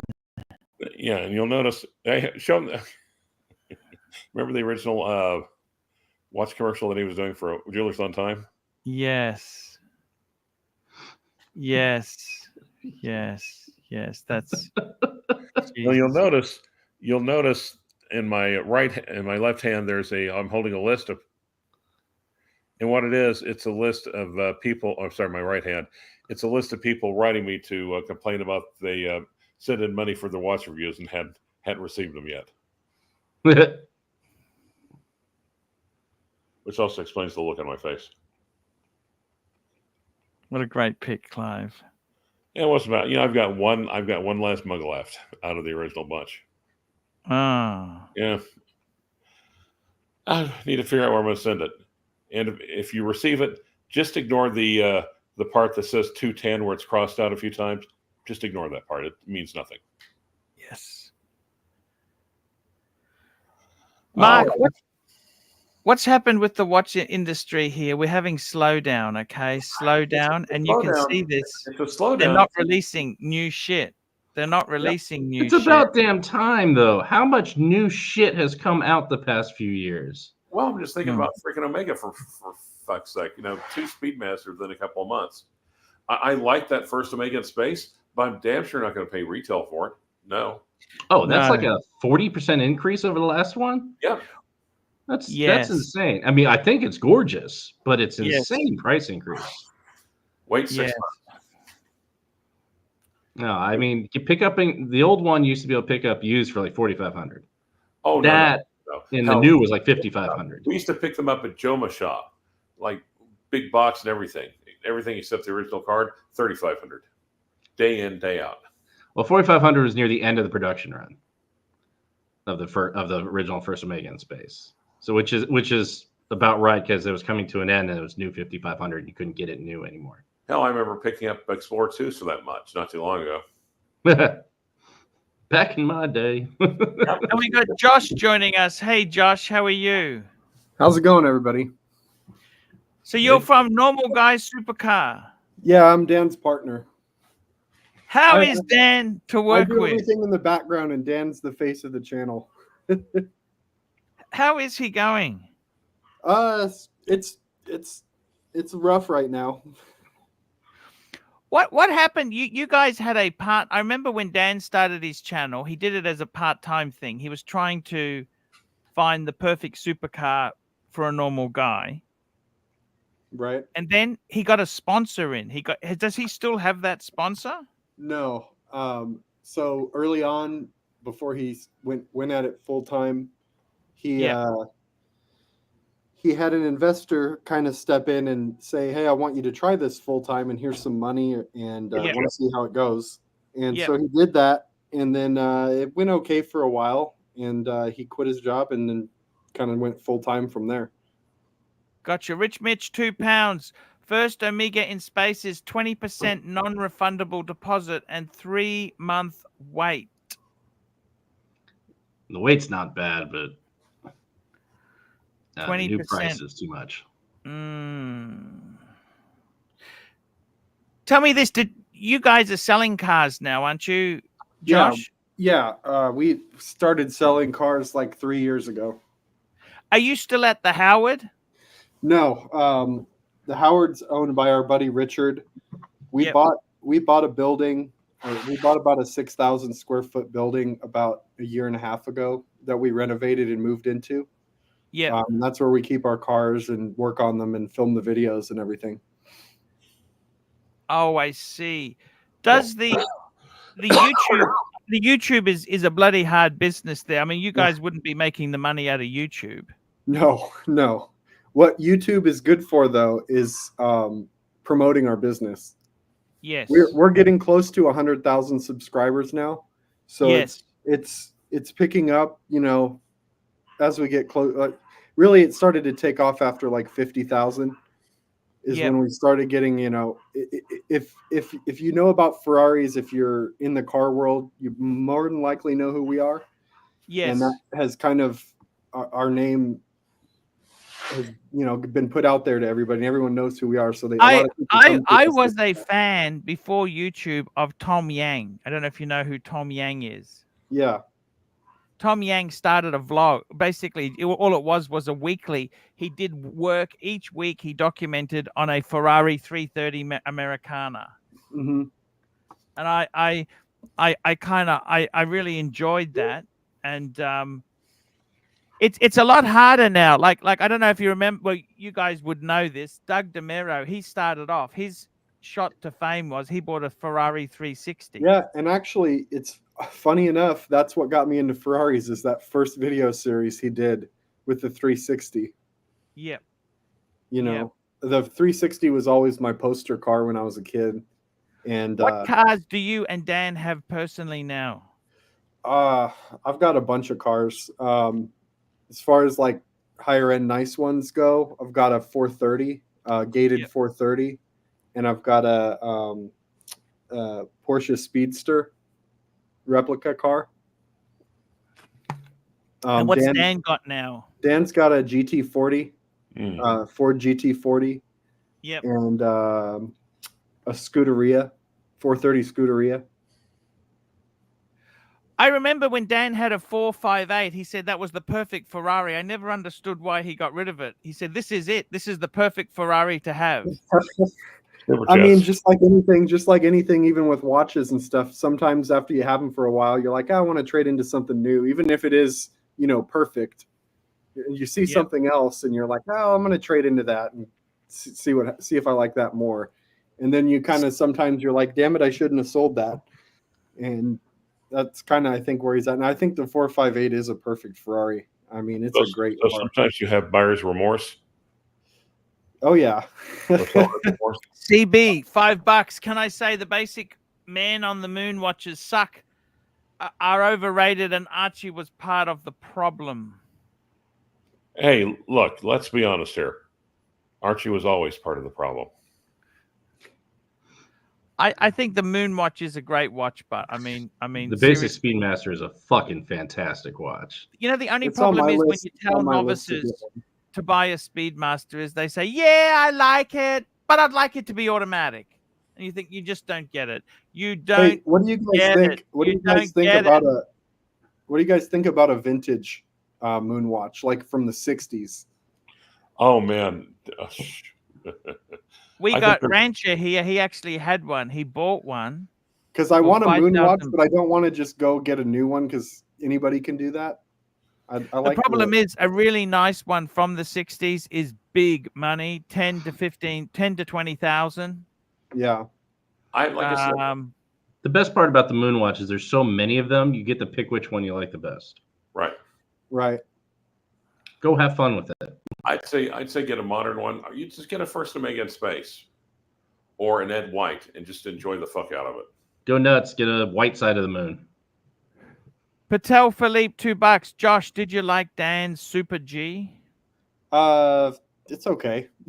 It's okay. Tell me this. With Dan himself, I really like Dan. He's a great character. Is he happy with the business now, selling cars? Is that what he wants to do? We he joke about came it. from a tech background, didn't he? We both did, yeah. We joke about it all the time. You know, we're like, did you ever think we'd be sitting here, you know, selling used exotic cars? We just laugh because no, the answer is no. We just kind of fell into it. Yeah. You know, it's a lot of fun because, you know, we have the YouTube channel, which we have fun with, and we have the buying and selling cars and working on them. And we also have our store where we sell parts and stuff like that. So what happened with that guy, you know, who did the gated shifters? Like, Art with EAG. Yeah, what the hell happened with that? I don't understand. The long story short is he screwed a lot of people out of a lot of money and finally went under. Yeah. And he's dealing with a bunch of lawsuits and stuff now. So he made a lot of promises he couldn't keep. So he's basically like the car equivalent of the Wizard. Yeah, exactly. Okay. That's a great comparison. Thank you. Yeah, he's pretty terrible. And he ruined like the whole converting your Ferrari from an automatic to a manual. We do that at the shop too. And it should be something that's really exciting and fun. Yep. And Art has ruined that whole market because of that, because of what he did. And we had a guy of it now, and it's too bad. We had a guy, Phoenician Cedar Pine Bar. I can't remember, one of the Pine Barons, and he bought a 612 from Ferrari, and he was thinking of getting a manual. And when he was placing the order, they said, "We will not order it unless you guarantee you will take the manual. The manual will be unsellable." That's what they said. Yeah. Now it's worth about 4 times what of F1 is worth. Yeah.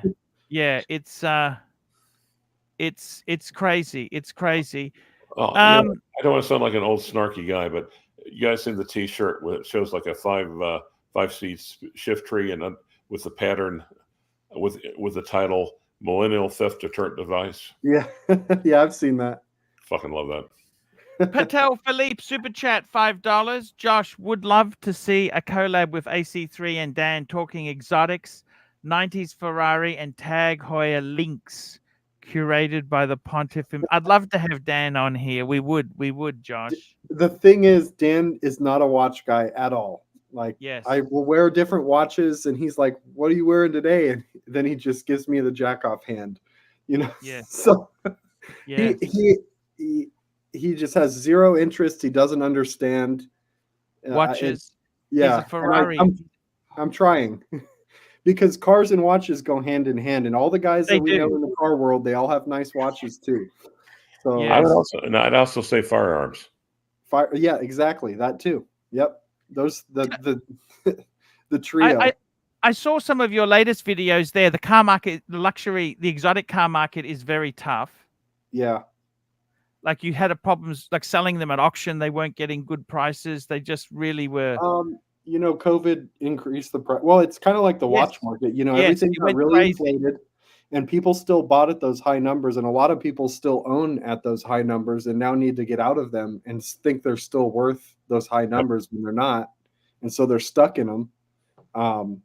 And people are finally kind of starting to say, okay, I guess I'm going to take this loss, but it hasn't really trickled down yet, so we'll see what happens. But it's really hard to buy cars in the money right now. That car dealer who went broke, you know, that car dealer, what was he called? You know, that exotic. A lot of them that go broke. You know, that one that Dan featured, he had that story. Oh, you know, CNC Motors? Yeah, CNC Motors. Yeah. Be right back. Hey, head out. Hey, Mark, thank you so much for coming on, man. I appreciate problem. it. Watch Society, please subscribe. It's on YouTube, the Watch Society. Great events, great shows. By the way, Mark, I'm going to Hong Kong tomorrow. I'm actually getting a strap for my Breguet. That's Oh, good. Yeah, because it's got a strap that I think it's a fucking short strap because it's on the last link for me. Normally, I'm not that because it is a big watch. Yeah. And I'm taking that with me. I love that watch. That watch it's for wearing. You know what I mean? If you don't wear it, what's the point of having the bloody thing? I'm taking two: the Submariner and I've got to get the strap for the Breguet. So, Mark, I got a thank weird you one so on much. today. Ooh. This is a Maurice Lacroix label noir skeleton. Wow. It's a weird guy, and I love it, actually. I've been trying it on. Have it in for review. Amazing. It's a fun little watch. Thank you for coming, Mark. Much appreciated. Thank you. Josh, I got to tell you there, Ranch is a bit of a car guy himself there. He has had a number of Toyotas. And, and I mean that nicely. He plays with the MR2s, you know, okay. You know, open top. He's done a few things. He's had an SL. He's had an SL at a R129. Yeah, I had one of those. I've actually had a bit of exposure to some. I got a fan of mine who's got a Lamborghini Diablo. Mm-hmm. And I've actually never been in. I've only been in one Ferrari. I said, guys, I never been in a Ferrari, and one of my fans said, I'll take you for a drive in it. He had an F8 Tributo. Oh, nice. But I got to tell you, it felt like being in a video game. Yeah, the newer Ferraris are so good that they're boring. It's crazy to say, but they're so fast and they're such good driving cars. And they don't sound great from the factory anymore. I kind of think it's kind of how technology has moved on there. Yeah. But for me, I love the 348, the 355. Mm-hmm. That's kind of my era of Ferrari. The 355's one of the best sounding Ferraris ever made. No doubt about that. No one will argue with that. And I also love the I think the 599 or the 6. You know, that was just. We got a super chat here. Patel Philippe, $5. Show Josh your collection AC3 and give him the sales pitch on the pieces that we give you grief about. I'd like to see. I mean, the only reason I joined is because you were on our live stream last week, and I saw that you were doing watches. So I was like, oh, I need to check him out. So I started checking your stuff out and jumped on because I can't talk watches with those guys because they don't really care about watches too much. No, I know exactly what you mean. I'll show you my watch collection. I went to America 2 years ago, and whilst I was away, I had a commercial safe. I had burglars who fucking broke in and stole everything. So I started again. Damn. Do you have insurance? I had part insurance. Yeah. Okay.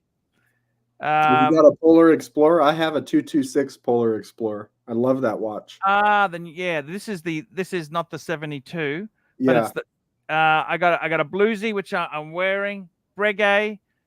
I got a Speedmaster, a Zenith. That's the El Primero. That's the open heart with the exposed.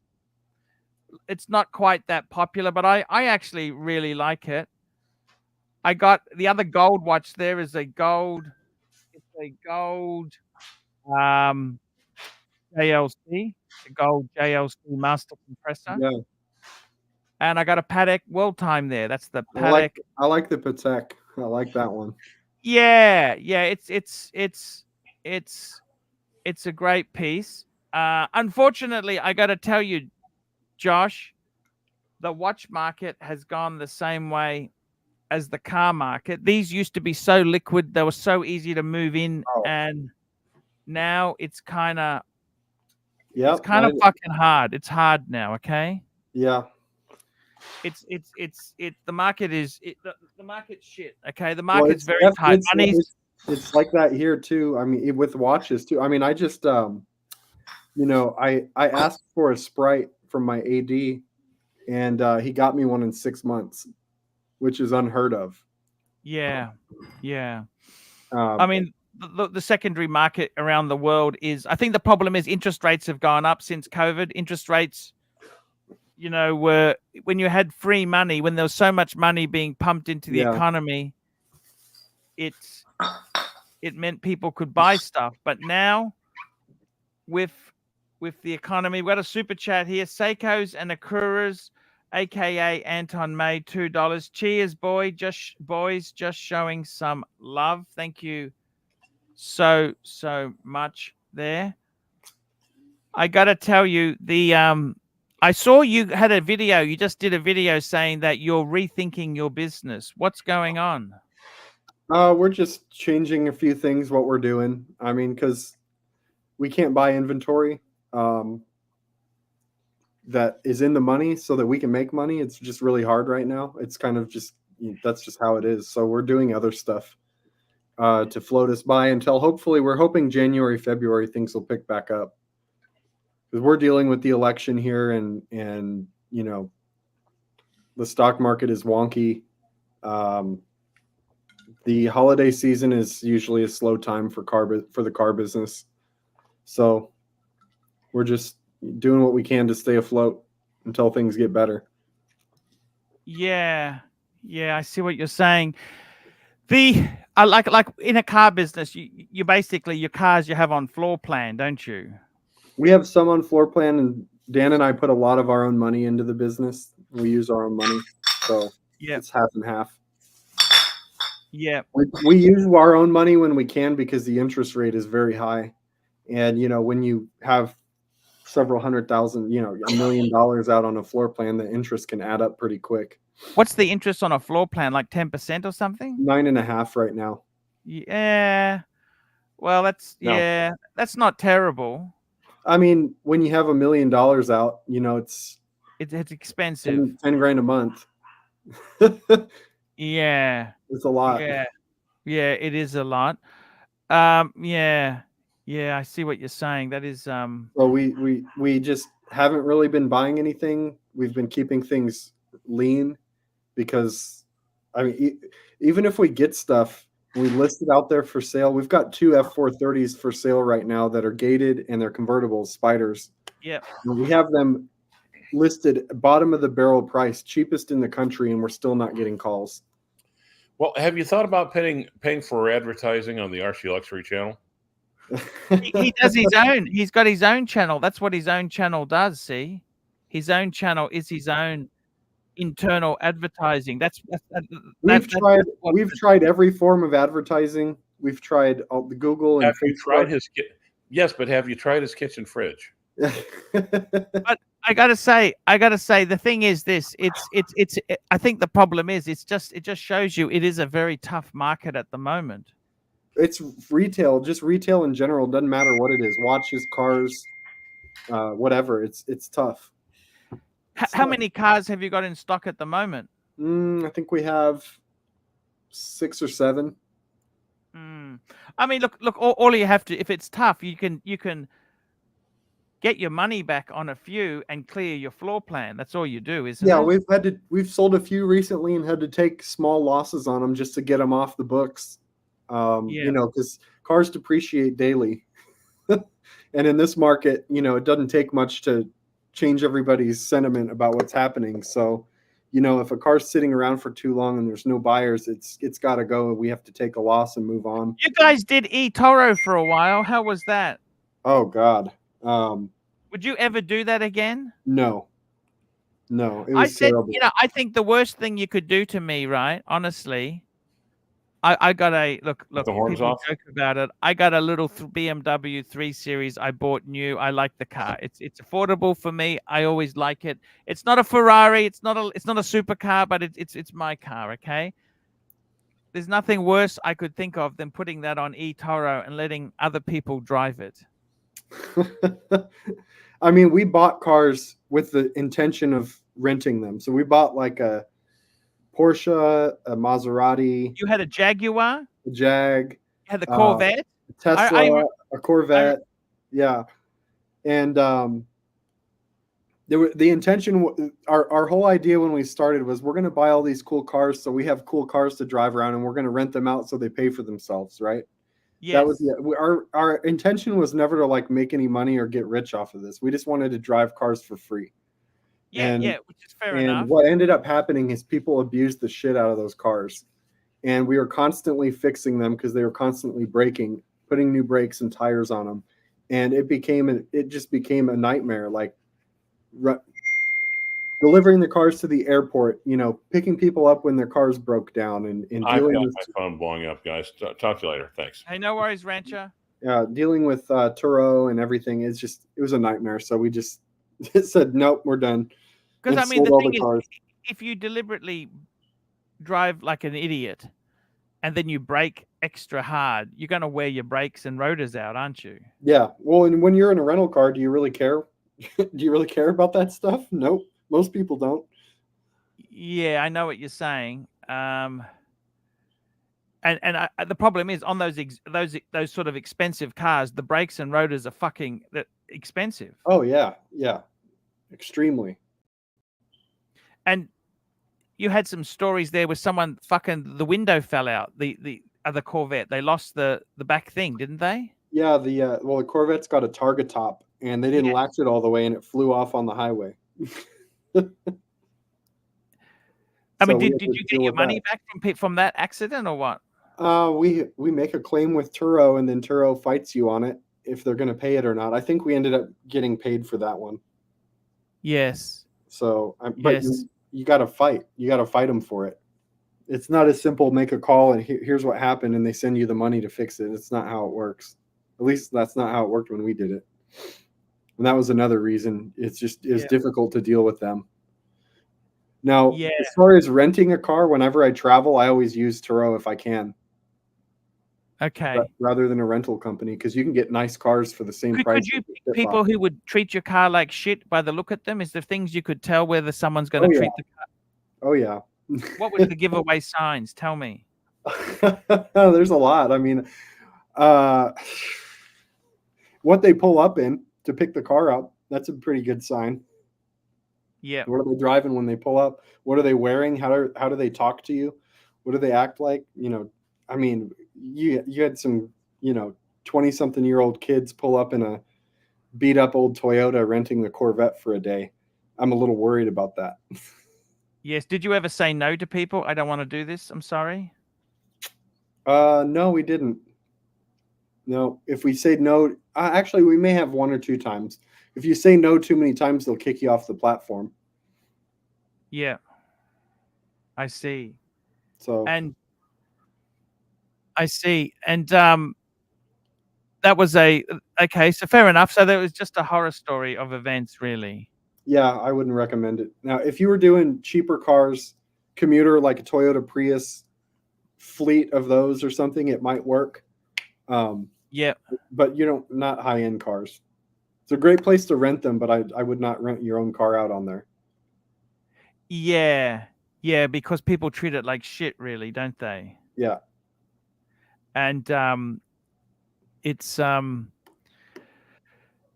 a tricky thing to have there. It's I got to tell you, it's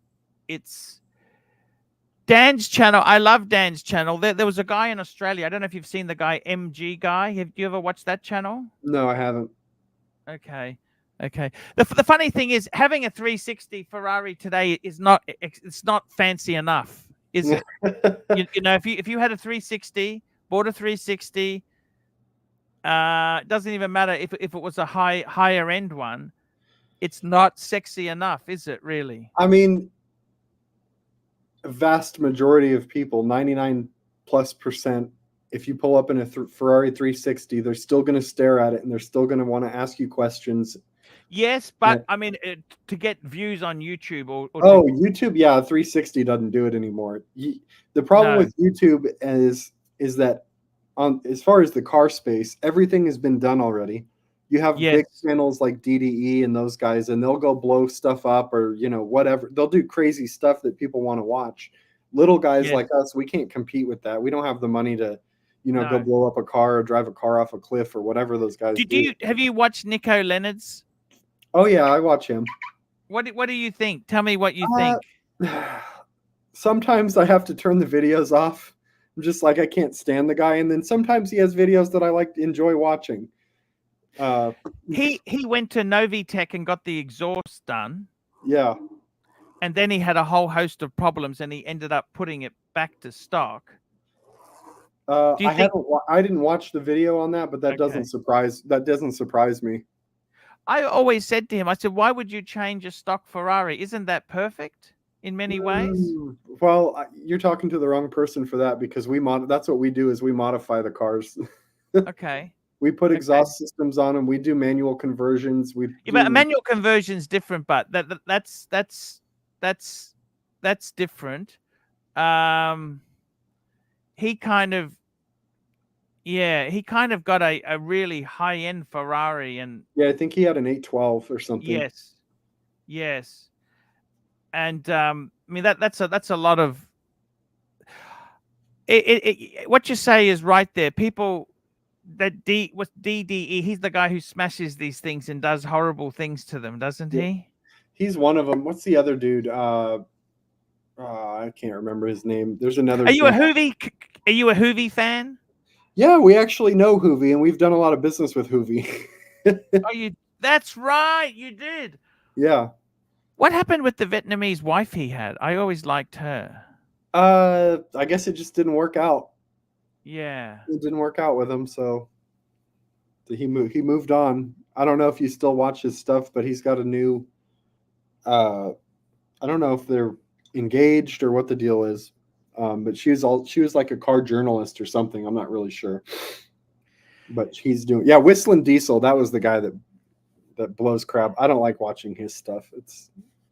Yes, Whistling Diesel. That's right. Why would you treat stuff like shit? Like, you see, I don't. Because he's trying to get the views. I mean, that's what brings the views. I know, but I just don't feel that. Like, I'm the sort of guy.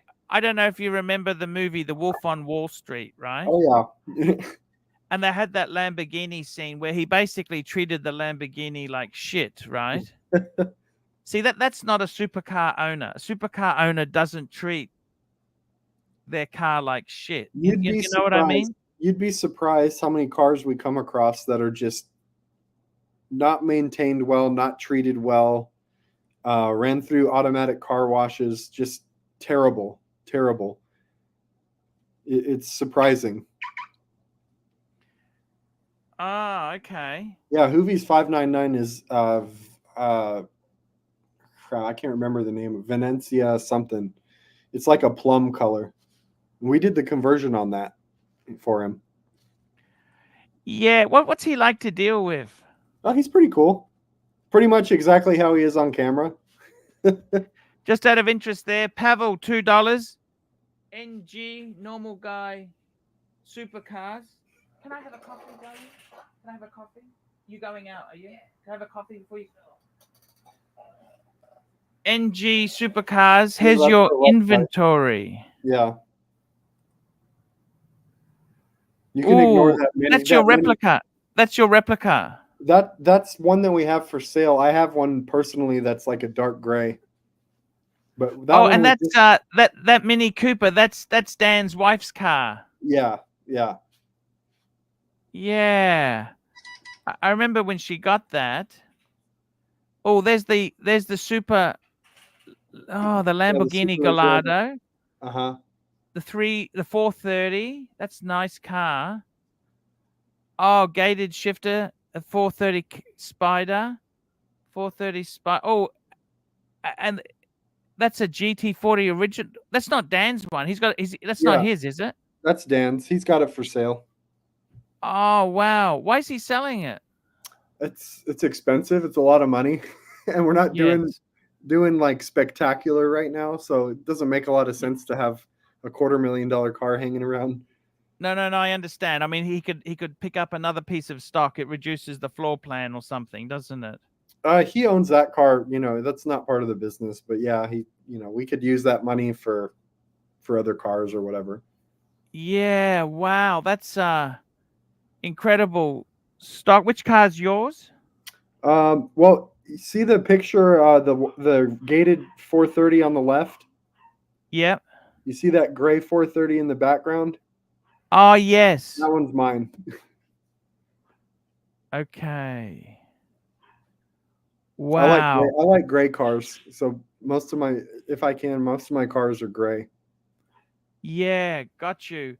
How much does the gated shifter add to the price? 20 to 30 grand. And do you keep the original parts? What do you do with those parts? Yeah, we box them all up and keep them. A car theoretically could be switched back. It would be a big project to do it, but it could be done. Yes. And I wasn't Ferrari spec, but I had a Alfa Romeo which had a similar type transmission, the Silly Speed, and that was a bane of it's just shit. You know what I mean? That's not fair to say. No, the transmission. Look. It was a robotized manual transmission. Okay. Yeah. Like it does the clutch, right? Yeah, that's what these Ferraris are from the factory. Well, It's the manual transmission that's hydraulically. The same company did it. Yeah. But the dual clutch is better. You know what I mean? Yeah. And that actuator, they were problematic with the actuator. They had a lot of problems with the actuators, the accumulators, the pumps. I mean, there was a ton of stuff. Yes, all proprietary, all pain in the fucking ass. Yep. Really, really pain in the ass there. Just hang on one tick there.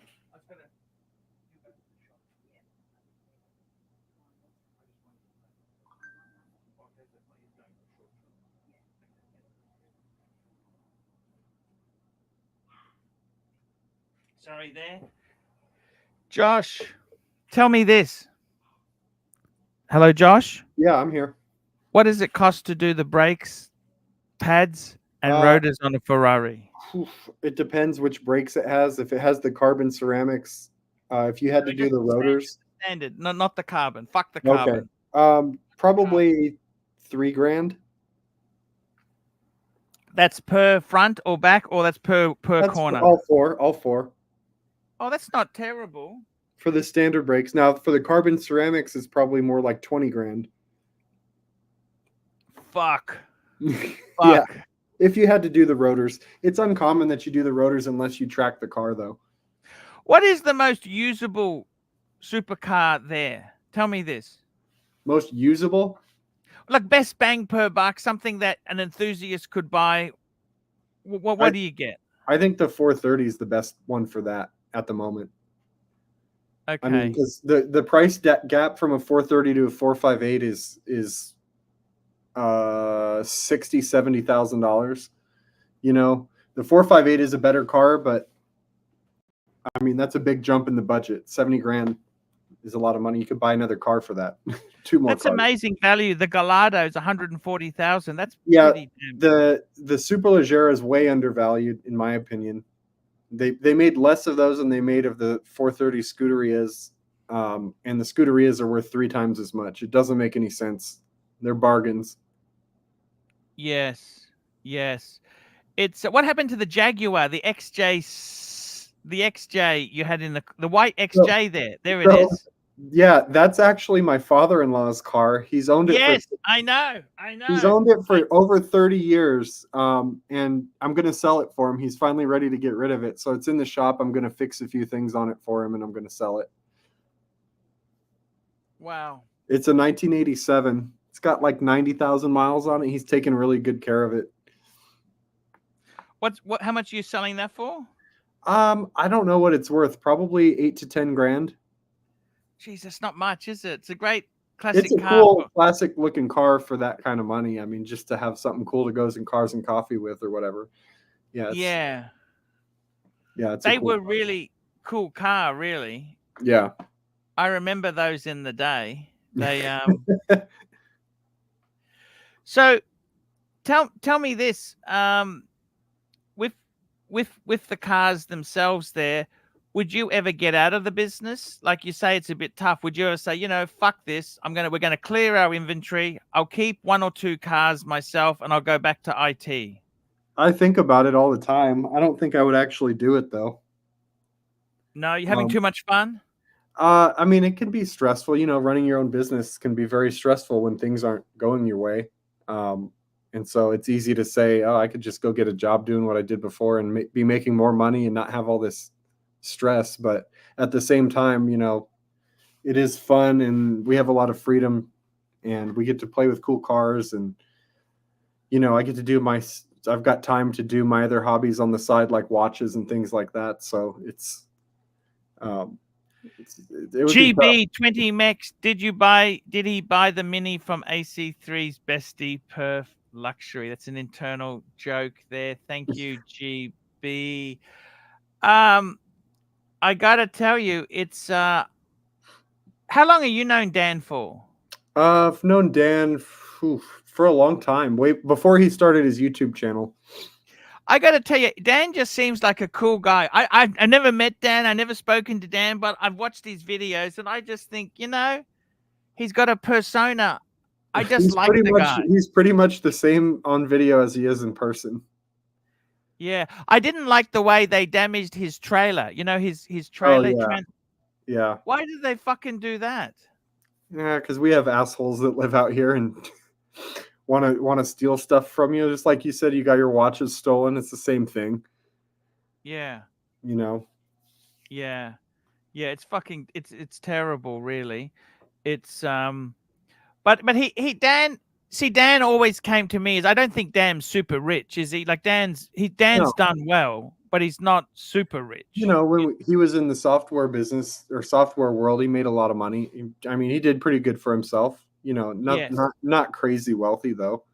But if you play your cards right, you don't need to be wealthy to buy one of these supercars, because if you do it right, you can drive these things for free. Yeah. I've done it pretty much my entire life. I've driven these cars for free. If you just have to know how to work the system. It's just like the watches too. You buy the right watch that's going to hold its value. You can own that watch for free. You can wear that watch and have a good time with it. And when you're done with it, you can turn around and sell it and get all or most of your money back. And it's no big deal. So the supercars are the same way. If you do it right, you can buy these cars and drive them for free. Would you, instead of doing sales, would you just do gated conversions? Could you do that as a business? Would that be better? We are doing that. It's Dan and I have done probably 20 ourselves. Just him and I have done them. And then we, started subbing out some of that work because it is tedious. And I mean, it's just, it's not the most fun. It's like you do the same thing over and over and over again. It gets kind of old and it's hard on your body too. So. Yeah, but you guys must know Ferrari well to pull it apart and do things like that. Oh, I mean, I could tear a 430 into pieces with my eyes closed at this point, or a 360 for that matter. But, again, it's just like anything else. You do the same thing over and over again. You're going to be a master at it. Yeah, I understand what you're saying. The thing with the business, is there enough business just to do gated conversions? That's converting a converting them into manuals? Is there No. enough business? No. There's not enough, no, because it's expensive still. You know, to do a conversion is just to put your foot in the door is 20 grand. Yeah. So it's a lot of money to spend on a car that's worth 80 grand, you know? Yeah, but it makes it a lot more fun. Oh yeah, no doubt. And a lot of times, like we just did a conversion for a customer. The guy took his car to Ferrari because it wasn't shifting out of neutral. And they told him, well, it needs a whole new F1 system, all the hydraulic lines and the actuators and everything. It was like 32 grand or something. And he's like, you know, why would I do that when I can just get a manual conversion that'll fix it? And the car's going to be way more fun. It'll be worth more money and it costs less than that. And so we got that car and did that one. And that's becoming a thing. You know, these cars are getting old now. So stuff is starting to break and they're not making parts anymore. What does Ferrari think of you doing these conversions? They don't like it. They don't like it. Why is that? That's a good question. I figured they might like it because we're keeping cars on the road. But, yeah, you know, in the beginning, you could buy the parts from Ferrari and they would sell you everything you needed to do the conversion yourself. Now all of those parts are restricted. You have to give them a VIN number for a car that was a manual originally for them to sell you those parts. Oh, you're joking. Yeah, so that's where all these other guys came in and said, okay, well, we're just going to replicate all the factory parts, make them better. And somebody figured out, a couple companies figured out the programming side, the instrument cluster and the ECU side of that and put it all together in a package. And that's what we have today. I see what you're saying. Yeah. It's a very interesting thing there. So your business is you do the conversions, the sales, and we also have a online store. It's normalguysupercar.com. We sell parts. We do consultations. I do like pre-purchase inspections for people on supercars. We have merchandise on there like shirts and hats and things like that too. Yes, I see that. I'm just bringing that up on the screen. And yes, I see you got hoodies, all sorts of stuff for sale. Normal car super guy. Look at that there. Normal guy supercar. Did you ever go down the Bentley sort of route or Rolls Royce route? No, I mean I love the Rolls Royce, an old one. But there's just no market there for us. The market is so small. The cars are extremely hard to sell. So yes. Oh, you had a Silver Arrow. That's an interesting car. That car was actually my personal car for a while. I just recently sold it. I like the R129s. They're a great car. That was a great car. It's just having a look there. You had a Viper. You got rid of the Viper, didn't you? Yeah, the Viper's gone. Yeah. I had some. No, that's pretty good there. Well, how is the watches? It's yourself there. You're a watch guy yourself. What's the watches that you love? Well, I've got a decent collection. I don't have anything crazy. I've got a fat lady, a birth year fat lady. That's probably my favorite watch. I've got an SD43. I've got the Polar Explorer 2. I've got Omega Seamaster, one of the newer ones, a blue face with the blue strap on it. I've got a Tag Formula One automatic, an Oris Diver 65 with the blue gradient dial with the rubber band, black rubber band on it. What else? I've got the Sprite. I just got a Sprite from my AD. A couple G-Shocks.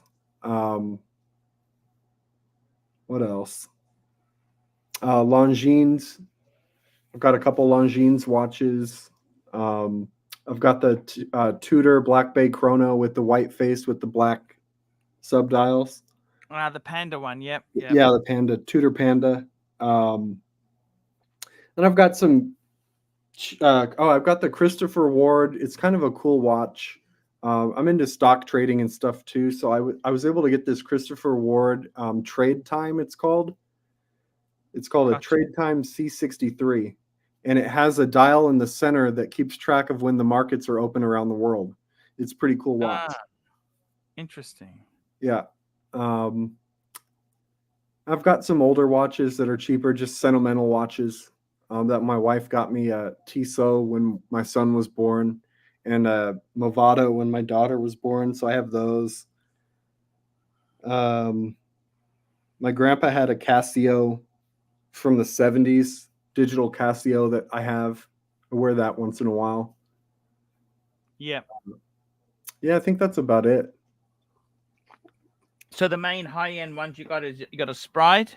A Sprite SD43. I've got the 16710 Explorer 2 Polar, the Omega. Which Seamaster. watch do you like driving with the do you match certain watches to certain cars, or yeah, sometimes. I really I wear the Coke the most when I'm driving the Ferraris. It's the black and red bezel, kind of goes with the red Ferraris. We got a super chat. Patel Philippe, $14. Josh, can you tell AC3 about your clubhouse that went up in flames? He liked my clubhouse that I showed him. Oh, I mean, it was a minor fire in the suite that was next, attached to it. It didn't really do anything to the main room. It just filled it with smoke and freaked everybody out. Yes. Tell me this. The car market itself, how do you see it? When do you see it improving a bit? I mean, I'm really hoping early next year, after the election, after holidays, everybody's back to normal, calm down. Hopefully. Why don't you get consignment cars? Can I ask you that? Do we consignment? Do we do consignment? Yeah. Yes. Yeah, we do. Yeah. We do. Because I think that'd be a better way to sell something, isn't it? Because you don't have the pressure of the floor plan in that. Yeah. We get a lot of requests for consignments, but I have to tell people no a lot of times because they're just not realistic on the price. I don't want somebody's car sitting in my shop, forever because they just want too much money for it. So yeah, fair point. Yeah, so I do them as long as the people are reasonable. I love consignments because they don't cost me anything. Yeah, of course. Now that's true. People want unrealistic prices. Yeah. On this stuff. What was your first Ferrari? A 360. 360. Sticky button interior? Yeah, it was. I've perfected refinishing those sticky buttons, myself, so I can disassemble everything and strip it all down and repaint it. I did that in my 430. Do modern Ferraris get sticky buttons as well in the future, or? So up to the 488, you could get sticky buttons, but the F8 and 812 and on, they don't suffer from that. They change the coating they use on the soft touch. I see. So what do you think the life of a Ferrari is?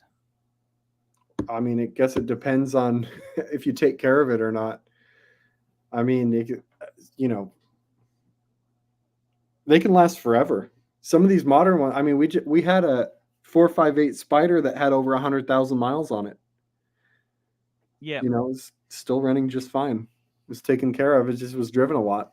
These cars really hate to sit. The cars that have really low miles that are in some collection, I don't like buying them because every single time we buy them and start driving them, they have problems. Yes, I see what you're saying there.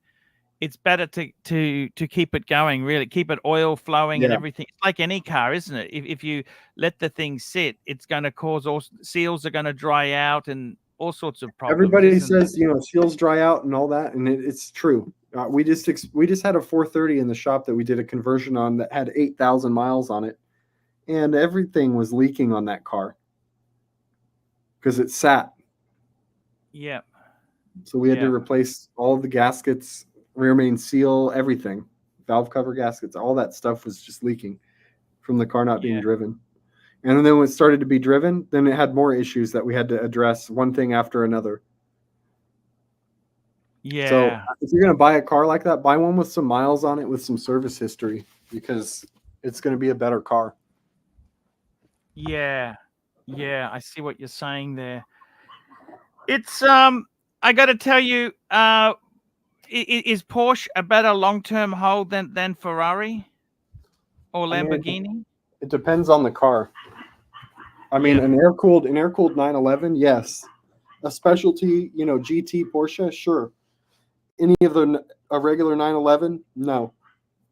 As far as Ferraris go, mid-engine Ferraris, sure. I don't think the hybrids are going to be a good long-term bet. I could be wrong there. I don't think Yeah. they're going to stand the test of time. Yes. So any naturally aspirated Ferrari is going to hold its value, no doubt, no doubt. Better than any Lamborghini or McLaren or really anything else. What's your view on Ferrari versus Lamborghini? What do you prefer yourself? I prefer Ferrari. I wouldn't buy a Lamborghini. Okay. Well, first of all, Lamborghinis nowadays are it's an Audi. It's mostly Audi and Volkswagen parts with a Lamborghini shell over them. Audi sends everything to Italy and they assemble everything in Italy and ship it. And, if you look under even the Superleggera that we have, we just changed the oil on it the other day and everything under the car has an Audi sticker on it. So I'm not saying that's bad, because the Audi stuff's fairly reliable. It's not bad. Yes. But as far as holding value long term, I don't think the proposition is way better on a Ferrari, in my opinion. Yeah. And not only that, Ferrari has racing heritage. They have a Formula One team, successful Formula One team, not so much lately, but and Lamborghini doesn't really have anything. They're just a car for show. Look at me. And I can't stand that. What's your view on Maserati? I don't really care for them. Why do they depreciate so badly? Because they're overpriced to begin with. They have a cheapened down, detuned Ferrari engine in a body that's made by Chrysler, basically. So, I mean, why anybody would buy a modern Maserati is beyond me, because you're just asking for it. Yeah, I understand what you're saying. It's. I mean, they are beautiful. I mean, they sound good and they look good, but to own one, you're going to lose money in depreciation, probably more than any other car on the market. And once they're out of warranty, you're going to spend a fortune keeping them on the road. Yes. What Ferrari could you live with forever? 458. Gotcha. 458. Yeah. You're not really into the vintage like Testarossas or? Not so much, just because they look beautiful, but they're not fast.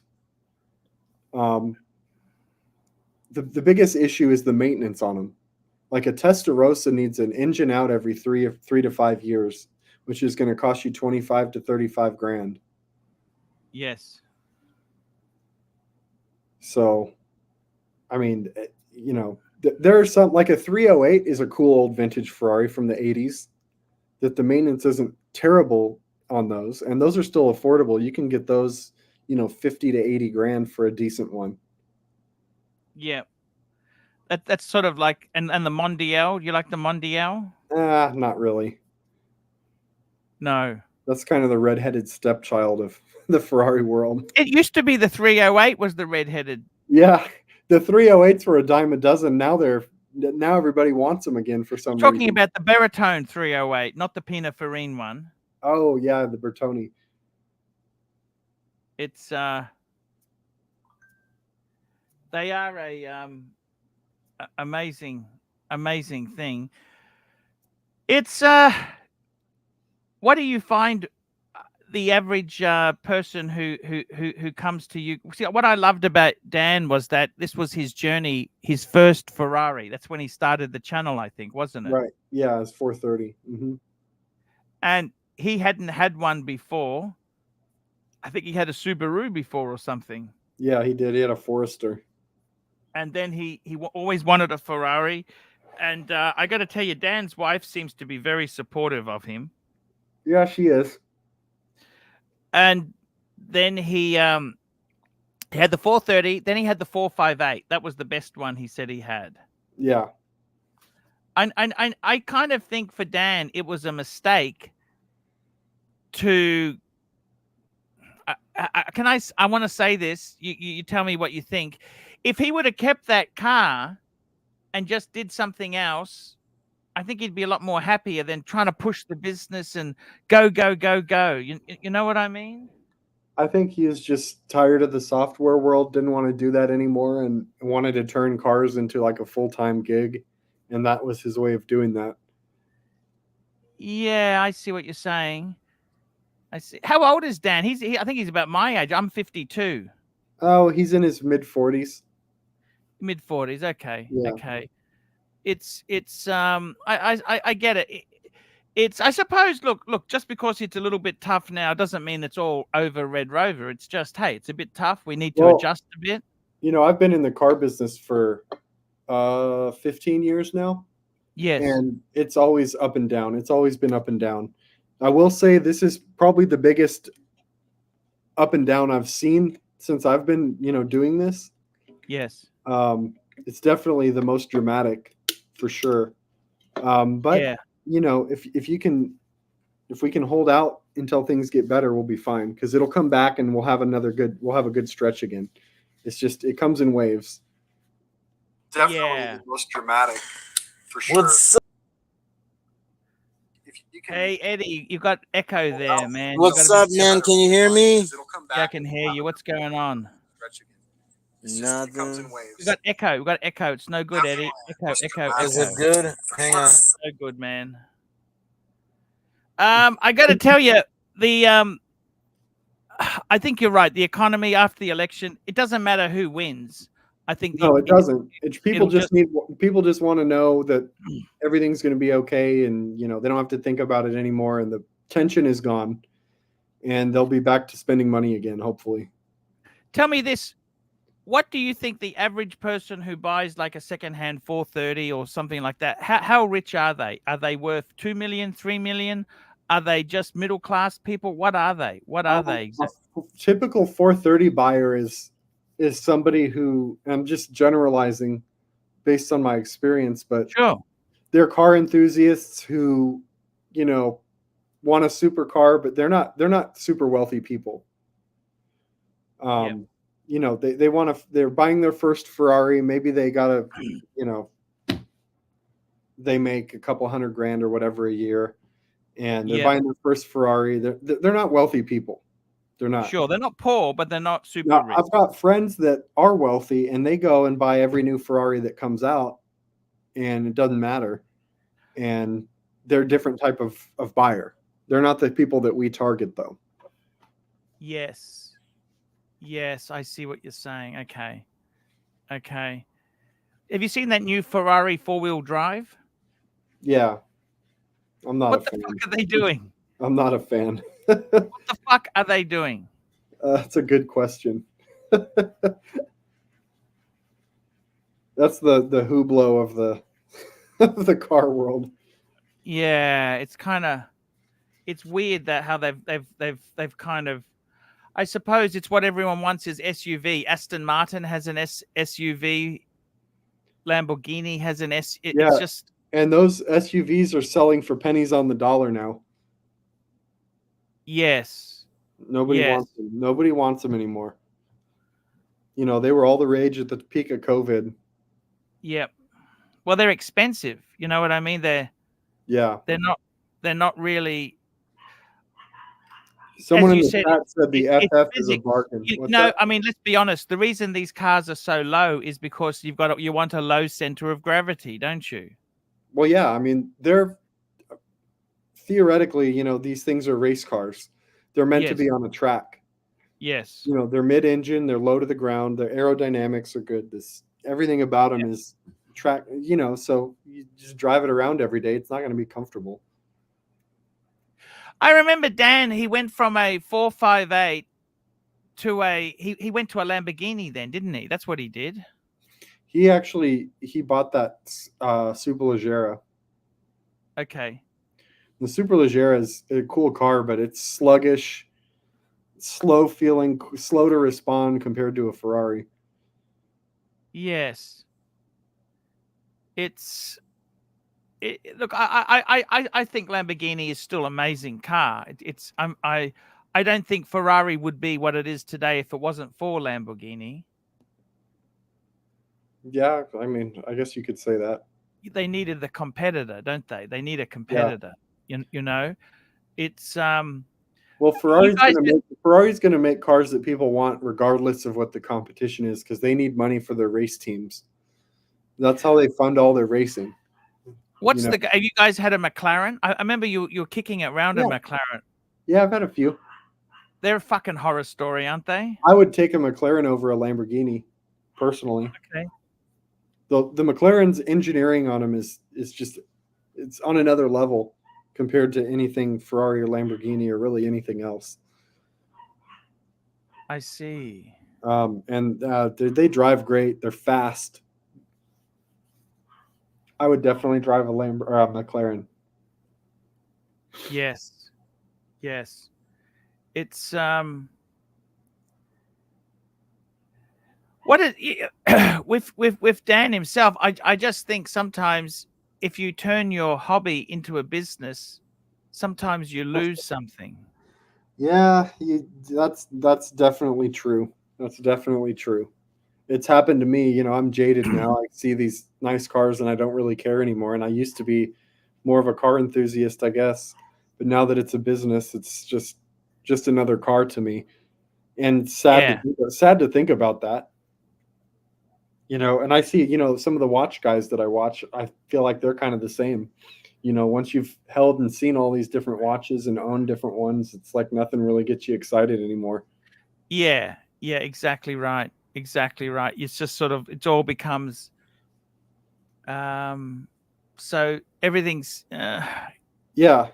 passe, really, you know, nothing excites you anymore. Yeah, exactly. It's one of the hardest things about it. Super chat, Patel Philippe, $14. AC3 scored Josh's collection. Hey, you got some pieces there. Look, I think, you know, Josh, you've got, I like your mainstream pieces, the Rolex you've got there. Sea Dweller 43, that's a great watch, that. You got a Sprite, a Sea Dweller, you got I like the Explorer 2, I think is really undervalued. I think that watch is phenomenal. I don't know why more people don't want that watch. It's a perfect watch that I can wear. You can wear it with anything, and you can wear it anywhere. Yeah, no. And it doesn't bring a lot of attention. It brings attention from watch enthusiasts, but nobody else really cares, and that's kind of why I like it too. Yes, it's a great. I love I think the Explorer 2 is a sensational Rolex, and I got to say, how many watches do you really need? You know, how it's like anything. How many do you really need? And I think, I've been thinking about selling. I've been thinking about selling a few and kind of consolidating and buying the ones that I really want. Like I really would. It's probably out of my reach right now, but someday I'll get one. I want a Grand Complication Patek. You know. Yes. What's the reference number? 5270G, I think. It's like a white gold with a blue face. Yeah, perpetual calendar chronograph thing. Yeah. It's an amazing. Yeah, that watch is just amazing. But it's a delicate watch, mind you. Like the Rolex, you can wear it everywhere. You can do anything with it. It's. I know exactly what you're saying there. We've got a super chat. GB 20 Mex. Will you consign Mike the Snakes 930? He will make. Absolutely, I love a 930. Yes. There we go. Yes, he will. And Pavel, $2. Value prospects of a 2-year-old 4-cylinder 3 series. Well, Worth think about half of MSRP. yeah, that's exactly it. But you know, it's horses for courses. I mean, let's be totally honest there. A 3 Series is a much more usable car than a Ferrari. Yeah. In the sense that you can take it to the shopping, you can go on vacation. It's a different style of car. Yeah. And I mean, I don't have the money. My daily driver, that a car I drive every day, is a Tesla. So it's, you know, you need a car that can do everything. If you're going to have one of these supercars too. Oh, of course, you can't just use that as your only car. You'd be they're not meant for that, really, are they? I mean, No. because you got to get the oil temperature up. You want the car to, you want to take it on nice long drives, not short city drives. That's the worst. What's the worst case of abuse you've seen on a car? Oh, I've seen some pretty bad ones. Some really bad ones. Just people that just buy it and drive it and don't maintain it at all. Yeah, are they not car people, or they don't understand, or what's the? They just don't care. They just don't care. They bought a Ferrari and that's all that matters to them.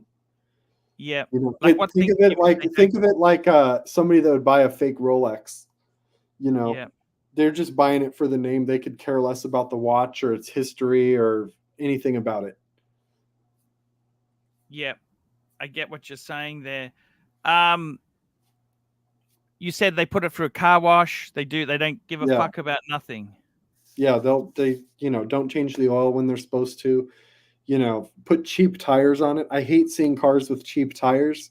Put good tires on your cars. If I see a Ferrari with cheap tires, I know they cheaped out elsewhere too. You know.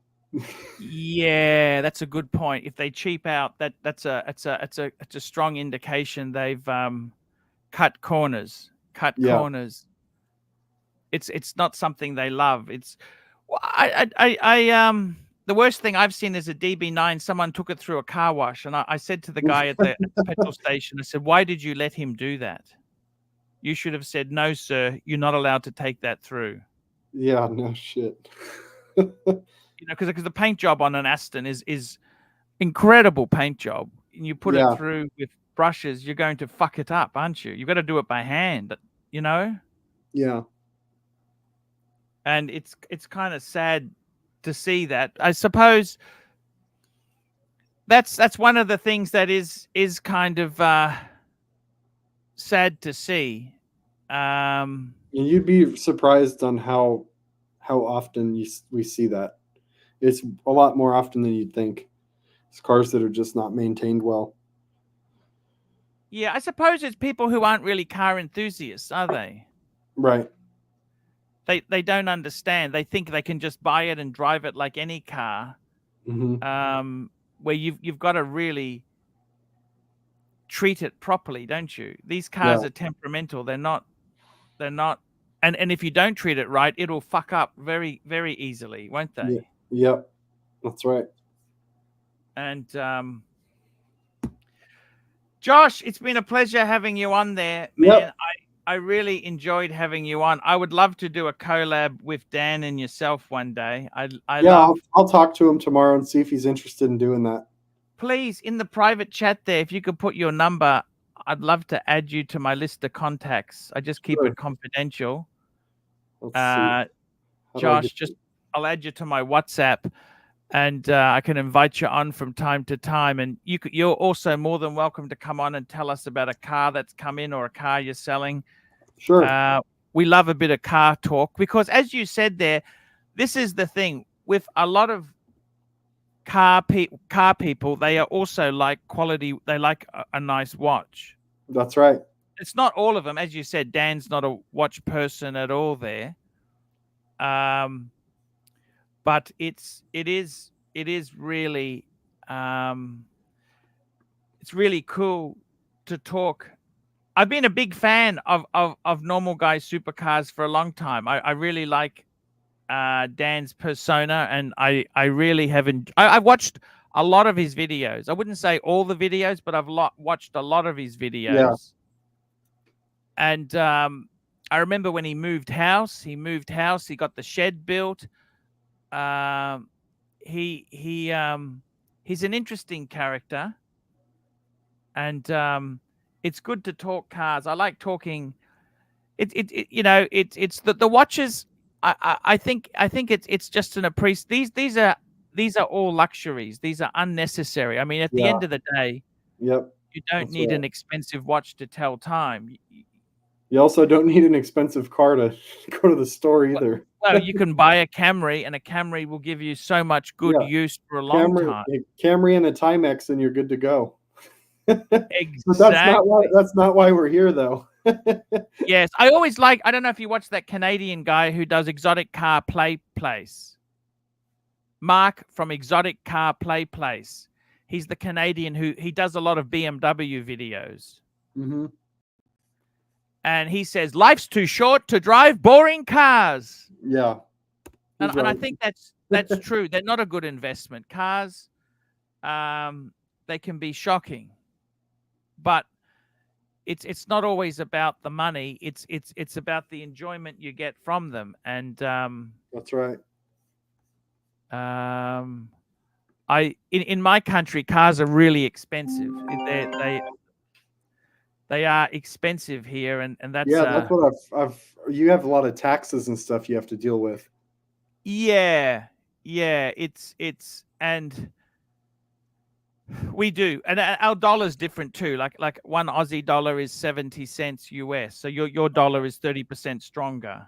Yeah, and it is certainly different, but it was a pleasure having you on there. I love your channel. I really like your channel. Thanks, appreciate it. Yeah, thanks for having me on too. And I'll try to jump on another time when I see it and have time. Yeah, I really like the section that you guys like. That's what I've sort of done with watches. Is that I'm not somebody who came from a super rich family. I'm a middle class person. Mm-hmm. And if you buy the right watches pre-owned, you basically can have free inventory. Yeah. You have free use of it. And I think that's pretty cool. You know, it's I mean, most people lose money, but you must understand that most people who buy these things do lose money. Otherwise, you know, that's just how it goes. But it is cars have always been a cool thing. And I think, unfortunately, electrification. What do you think of these new hybrid stuff Ferrari's doing? I think that's a bad way. I don't think it's going to work for them long term. I think it's a bad idea. Yeah, I tend to agree with you. So, look, thank you so much. Guys, we'll be back tomorrow. Lux will be filling in. I'll be on a plane. And, guys, we will see you tomorrow, guys. See you later. Thanks again. Bye-bye. Thanks so much. There we go, guys. That's the show for today. See you. Hi, guys. It's ArchieLuxury. Guys, I want to talk to you about David SW. David SW. Guys, if you are in America, if you are looking for a Rolex watch of your dreams, in fact, if you're looking for a contemporary modern wristwatch, I strongly advise you to look at David SW.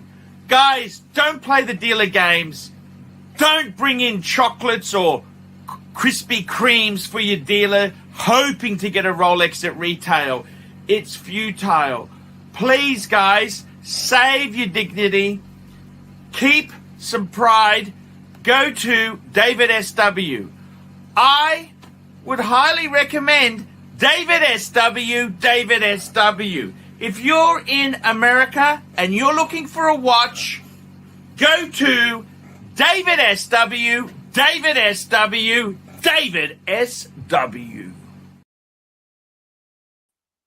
Hey, guys.